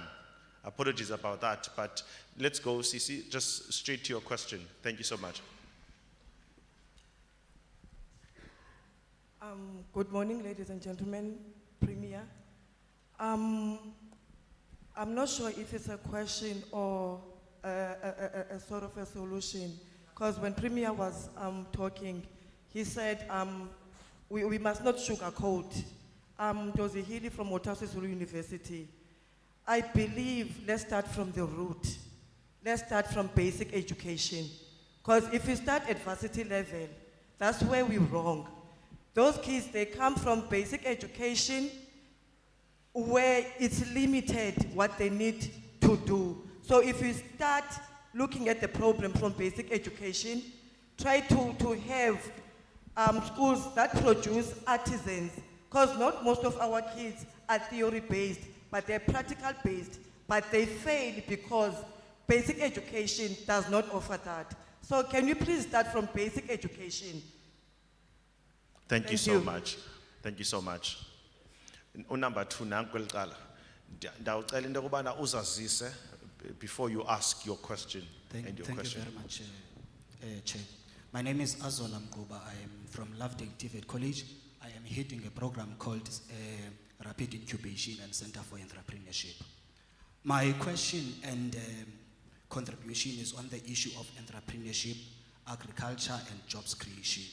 The program that I'm running is, the college is also offering a program of agriculture and farming management. So we're providing skills and entrepreneurship skills. And our incubation program is to assist those young people in terms of establishing jobs, in terms of establishing their businesses and job creation. So mine is to the Minister or MEC of Rural Development and to the Premier to assist us. Sorry?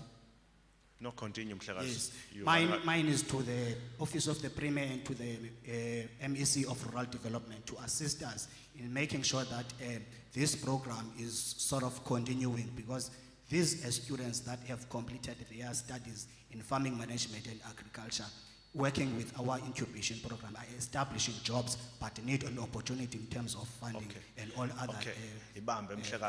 I thought you were asking a question. You're pitching. We will, during tea time, I think we will assist with that. Thanks a lot. Number 3, right at the back.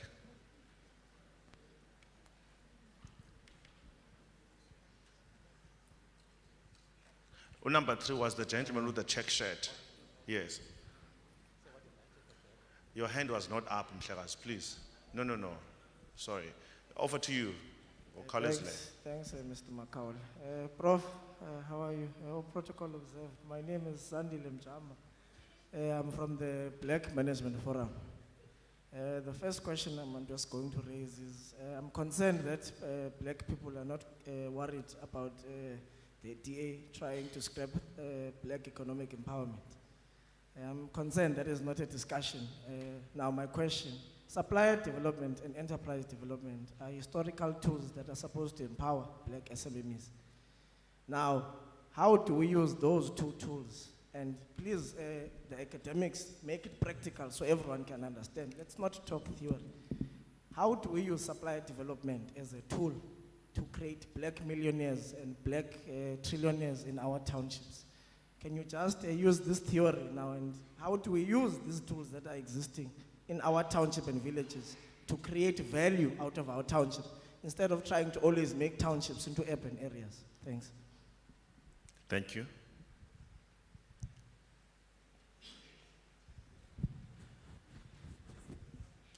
Yes.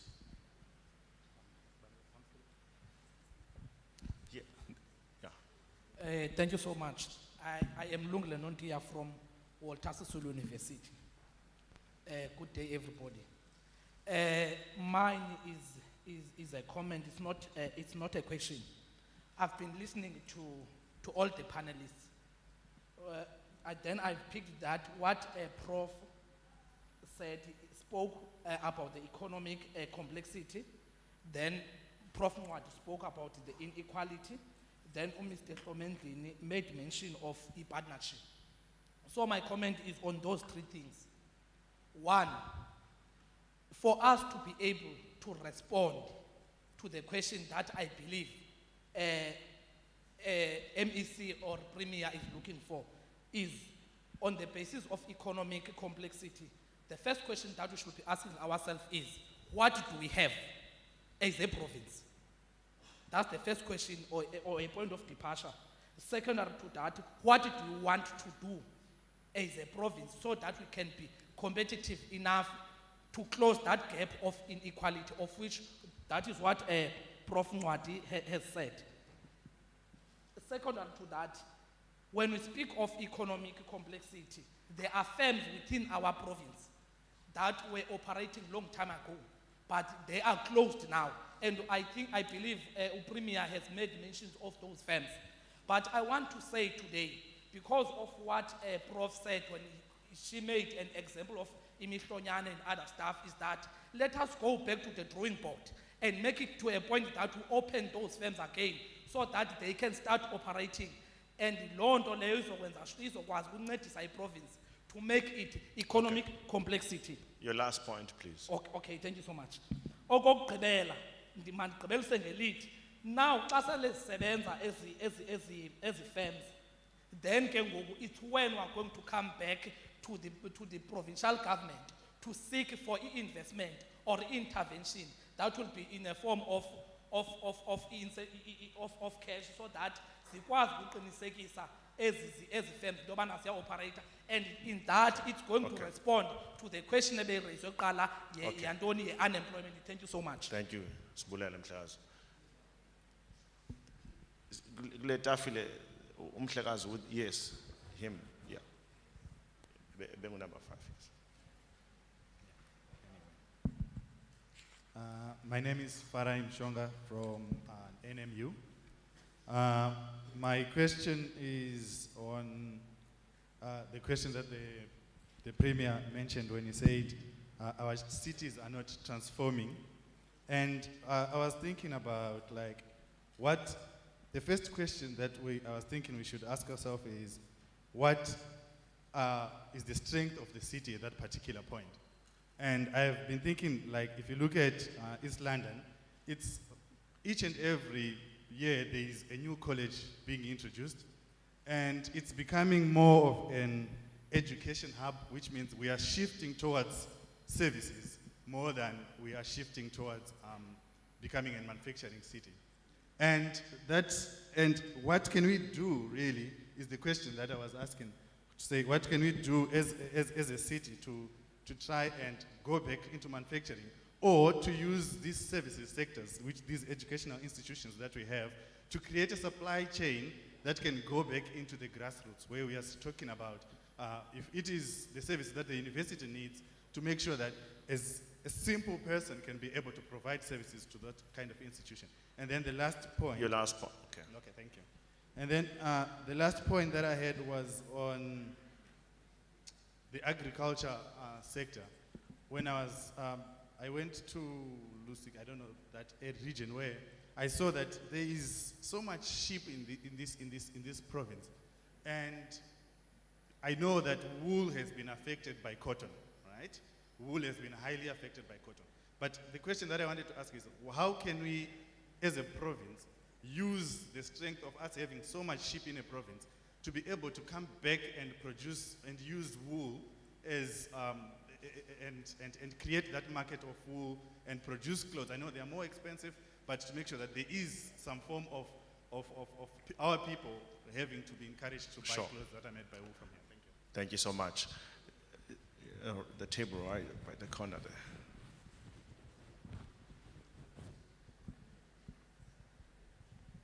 Thank you very much. My name is John Cupida. I represent Bureaucratic Chamber of Business. I just have three quick points because it's not very often that we get to sit with so many people from academia, from the departments, and the provincial executive as well. So I've got 3 points. The Honourable Premier mentioned rail, constantly how they're upgrading it from Geba towards Bloemfontein. But one of the most important things is what we should do is actually look at the long-term issue of upgrading the rail right through from Cape Town, right through past East London, up past through the Transkei to Durban. Because currently when you move anything from here to Durban, you go East London, Bloemfontein, Bloemfontein, Johannesburg, Johannesburg, Durban. And in that time you change 5 times from electric to diesel engines, which it makes it longer. So that's something we definitely need to look at, because if we do that, a place like Mthatha or Aditya would upgrade from agritourism to light industry, which is what East London is, and East London would upgrade from light industry to heavy industry. So there would be a large knock-on from that, because a lot of the urban migration, I'm sure there are a lot of people here that live up close to Mthatha that have come and work here because the work is here, the work is in specific parts of the Eastern Cape. And they send money back to their families. But if we upgrade those areas, those cities can grow. Mthatha has got a huge amount of employment opportunities there if industry comes there. And if we just upgrade the rail, industry will come. The second point is very quickly is that there needs to be support for SMMEs. Because the one thing the pandemic has taught us is that big business is not immune. And a lot of big businesses employ thousands of people, but if something happens, they close down, that's 1,000 people's jobs gone. But if you have 100 businesses that employ 10 or 50 or 20 people each, if 20% of those businesses fail because of the pandemic, there's still 80% that's going. So there's a strong need for support for the SMEs. And then finally, the last thing very quickly is something I've spoken a lot quite often, is the cutting of bureaucratic red tape. In 2008, I was in China for business, and while I was there, I was approached by one of their business chambers, where they said, listen, consider moving your factory to here, to China. And they said, from the moment we sit down at the table and start talking about that, within 6 weeks, you can have a factory with staff and machinery done, ready to produce. Now, in South Africa, we all know that there's so much red tape you've got to go through. And if the province can create a kind of a one-stop for startups especially, that cuts a lot of that red tape, I think you can really boost emerging entrepreneurs in the province. Thank you. Thank you so much for that. Would appreciate if there's any work that Bureaucratic Chamber has worked on it there, and perhaps some of the work that Bureaucratic is doing with SMMEs, that perhaps partnerships can be arranged from there. So would appreciate if we can engage further on that point. Thank you so much. Yeah, we are wrapping up. We've got 2 more hands, then we take back to our panelists to wrap up. Papama, then it's Dr. Kumalo, then we close. Thanks, Nzwana. Protocol observed, ladies and gentlemen. Igamalam Papama Mngandi from the Black Management Forum. I'm going to try and be very quick. I must start with the infrastructure portfolio matter. MEC, I think if there's something that you should pay attention to as we think about the infrastructure fund going forward, is that it seems that the payment priorities of work done in the infrastructure space, am I audible? It seems that the payment priority of work done in the infrastructure space, and I'm not speaking about public works specifically, I'm speaking broadly about the infrastructure space. It seems the priority is on paying the contractor first and not paying the consultant within a reasonable period of time. This contradicts exactly what he's saying, that you need the small businesses to sustain many jobs, because the consultants take on all the pressure in the management of the project, but however, they are at the end of the line of priority. And a lot of black-owned consulting firms are shutting down in that regard. So it contradicts everything that we're saying about our aspirations for infrastructure-led growth. We won't have those consulting firms by the time we kick it off. I'm going to try and be quick, Zona, I promise. And then I think the one-stop entrepreneurship question, I'm trying to be very pragmatic in my contribution, because I don't think when we come here we should be dealing with macroeconomic issues. I think the national government and all those people can tackle those. I think these forums need to be more about us dealing with really the granular microeconomic issues. You have half a minute. Okay, so I'm going to say one-stop shop. I would like Premier, especially around the youth unemployment matter, for us to consider how the likes of Isikalo and other funds can converge at the ELIDZ Science and Technology Park as a one-stop center. We don't need to invent another one. There's already one in place. There's two ones, or if I don't say this one. Tourism. We need to be pragmatic. We need to come out of here as locals saying the same thing about whatever challenges we have. We get it. We all want different things. But by the time the Premier speaks to the outside world, he needs to have a coherent message that is without the differences that we have here on the ground. Does that make sense? He needs to say agriculture, tourism, automotive, or whatever, those three. And we need to allow him the space to say that at that level. And we can't then go and contradict that to the investor and say, oh, but he didn't speak this about me. Because we need to crowd in the investment, and if we don't have a clear, coherent message to the investor out there, that investment is not going to come. The money we want is not in this room, and we must get that clear. Thank you. Thank you so much, Mr. Mngambi. Our final hand is here, and Dr. Khumalo. Unfortunately, that's the time we have. Oh. You had called Mr. Stolle. Mr. Stolle, Ditela Ame is from Treasury. We've got Dr. Khumalo from Rhodes University. With due respect, Noko, Singayixoxa le. Dr. Khumalo, sizwa isong.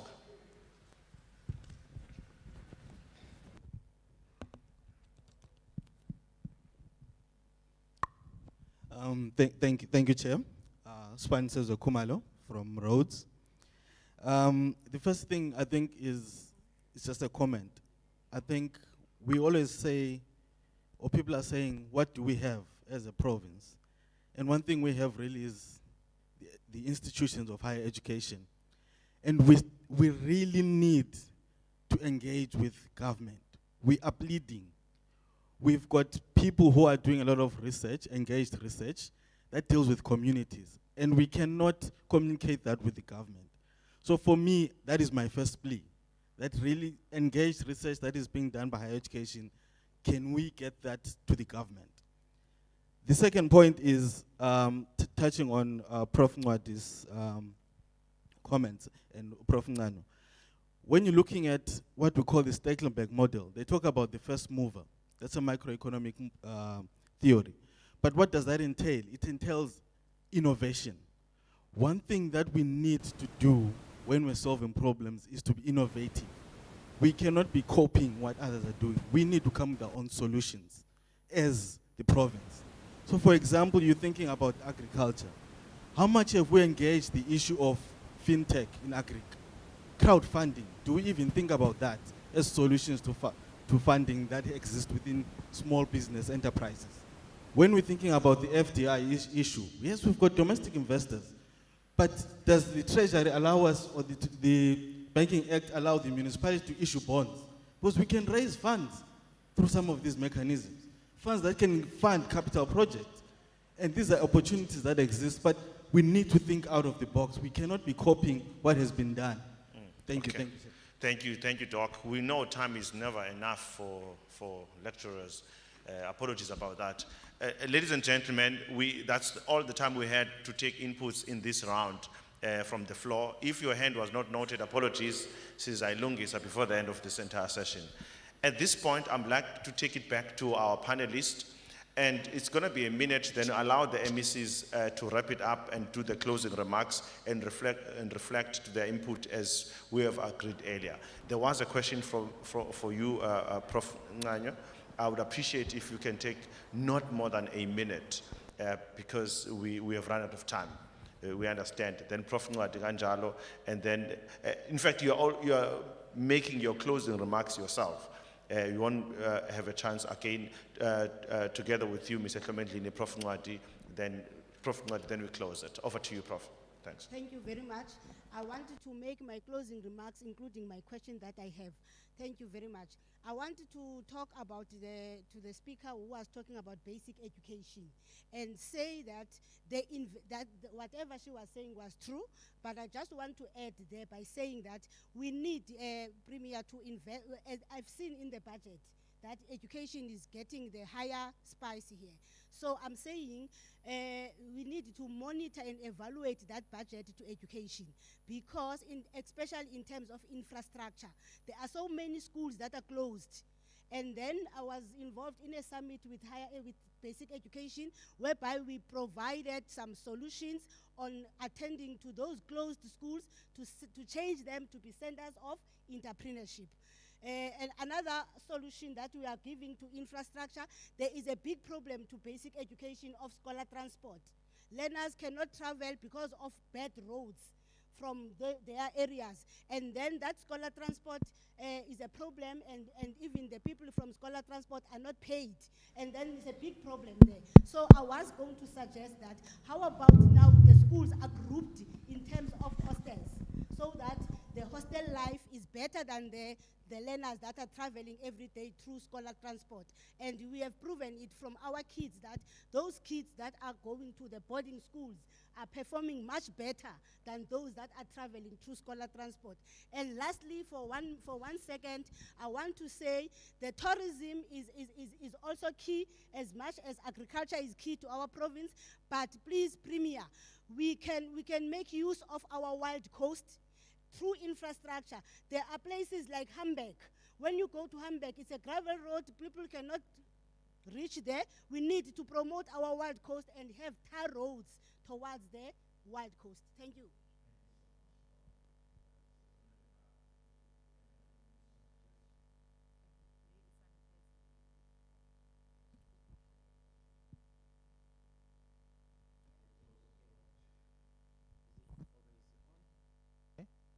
Okay, so it's my turn now. All right, I want to make sure that it's my turn. All right. Was it Sandile that asked something about youth entrepreneurship? Where's Sandile? Hey, nice to see you, man. My student, that one there. All right. Yeah. Oh, you're listening to. All right, the time is running out. Colleagues, that was a very important question. I think it refers to more youth entrepreneurship, We have done some work, in the township economy, some years you'll know about it, where we found that young people see entrepreneurship as a struggling sector. They do not want to go there. They want to have a briefcase and a laptop and go to somebody's office. That's the thing. So we need to change that mindset, Sandile. We need to show entrepreneurship as a choice for many young people. We need to have entrepreneurship in every single program. Whether you're doing law, you're doing science, you're doing whatever, we need to put a program there called entrepreneurship, because you can be a lawyer and not have entrepreneurship skills. So we need that.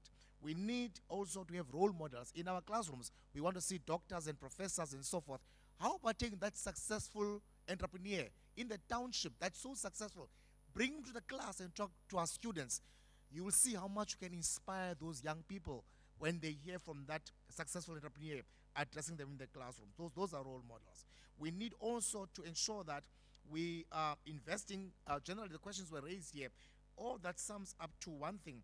and that is investment in infrastructure. Now, I want to say this in my closing remark, that remember, growth is reversible. And we make a mistake to say, oh, the economy is growing now 3% or 2%, wow, and we relax. You read the book by Dominic Salvatore. He says that's dangerous, because what you do is that growth has the potential to reverse back, right? And then you go back to a natural level of output. And in other words, that growth did not benefit you. We've seen after 2010 World Cup, I mean, we're moving towards the front, then we reverse back to a long-run agri-supply curve. Now, the thing is, what we need to do, therefore, is to invest in the infrastructure, not just infrastructure, economic infrastructure, that a job-creating infrastructure.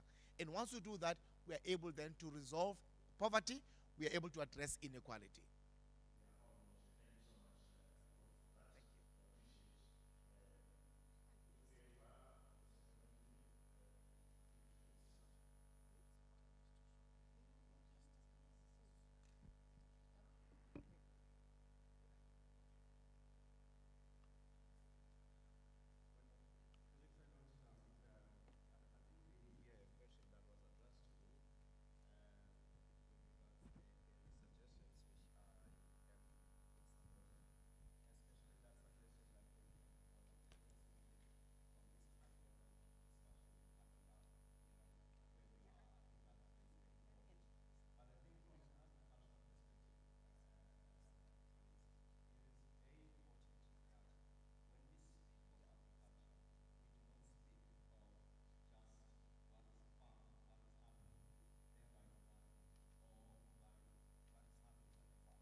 Thanks, Program Director, and thanks, Premier, for the hot seat this morning. Look, what we are doing as the government of Eastern Cape in the main through the infrastructure budget that we have as handled by Public Works is exactly to capacitate SMMEs. That is why we have unbundled all our projects. If you, the SMMEs that are here and across the province, consultants and contractors, we have unbundled projects to have these grades that they have in the province. But on top of unbundling them, we assisted them to make sure that they are paid within 30 days. And again, we are using the property portfolio.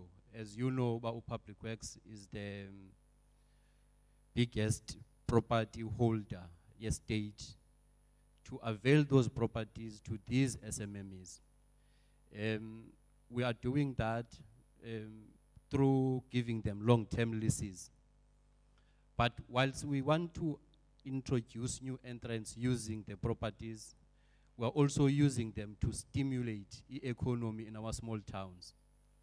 Because most of our properties, as they are standing in small towns, you can see them, they are dilapidating, vacant sites, cooler grass, and most likely a lot of illegal activities that are happening there. At the same time, government is paying rates for those properties. Now, we want to cut that.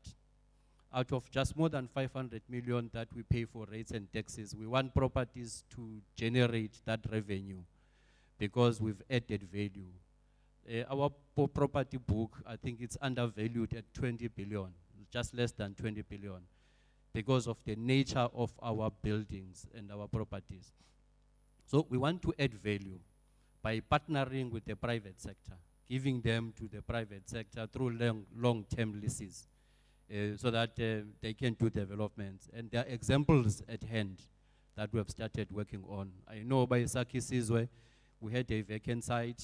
I'll just mention a few examples, where we'll be getting an investor that will put not less than 60 million development. Definitely that development, there will be the spa that the Premier was making an example of, and all other chain stores. And there'll be employment there, a lot of economic activities. Kabo Mbizana, Kabo Forte, that we want to use, that we want to use the state properties in transforming that Forte, that Alice, to a university town.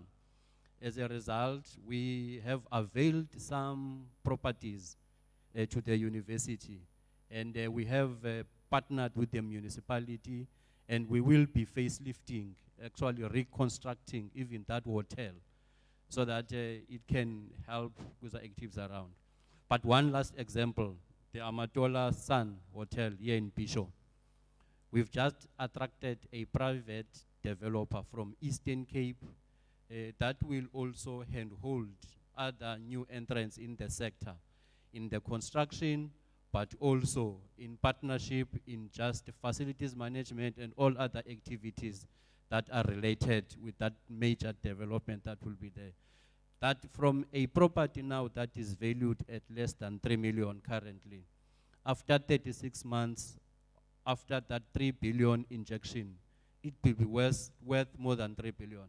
And that talks to revenue that will be paid to the municipality in forms of rates and the employment that will be created on top of that.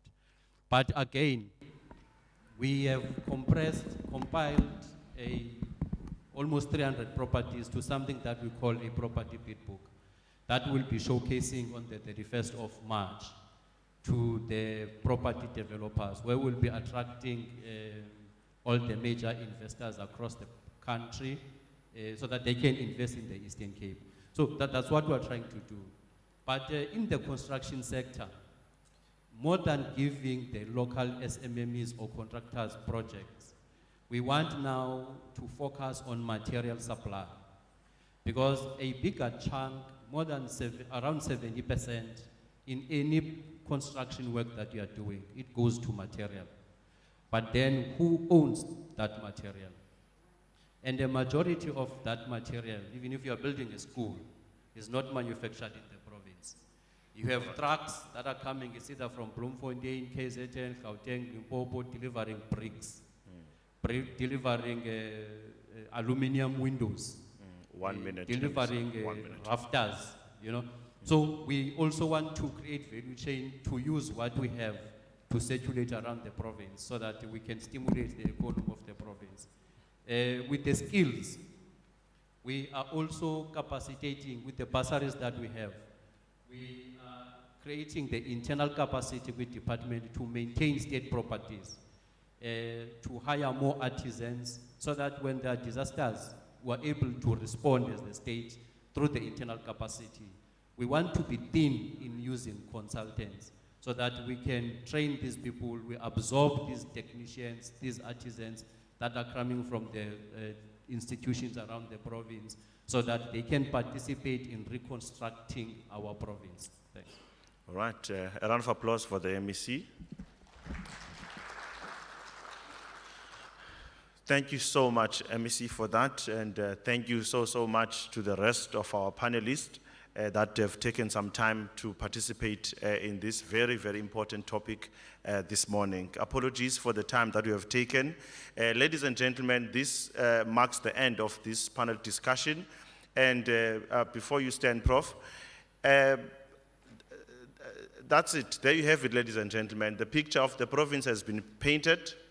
This is our Eastern Cape that we are all responsible for, and we have to be responsible for. So as we know the state of our economy from where it is and where we need to go, I want to ask and leave you with this question, whom the author is unknown to me. And he said, and I ask you, where will you be? What will you say when the future generations ask you, where were you and what did you do? I thank you. Thank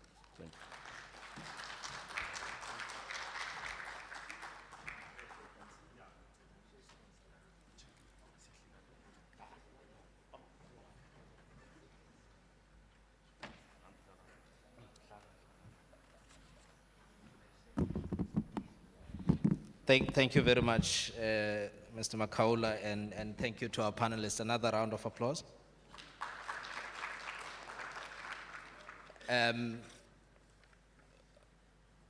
Bendithanda ngumuntu we-announcements, not much. I'm not going to say much.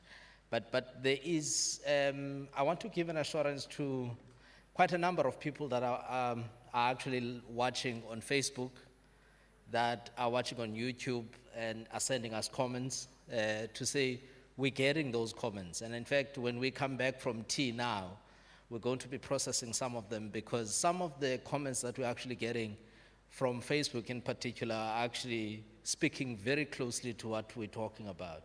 And they touch on matters of service delivery and draw linkages to the discussion that we are having today, this afternoon, about the economy. And so as we break for tea, we're going to come back at 12 o'clock, and we will resume with the session. So thank you very much for your patience and for your understanding. And even the hands that we could not take in this session, we will start with them in the next session, in the next panel. So thank you very much. Let's break for tea. We'll come back at 12. Tea is served just outside.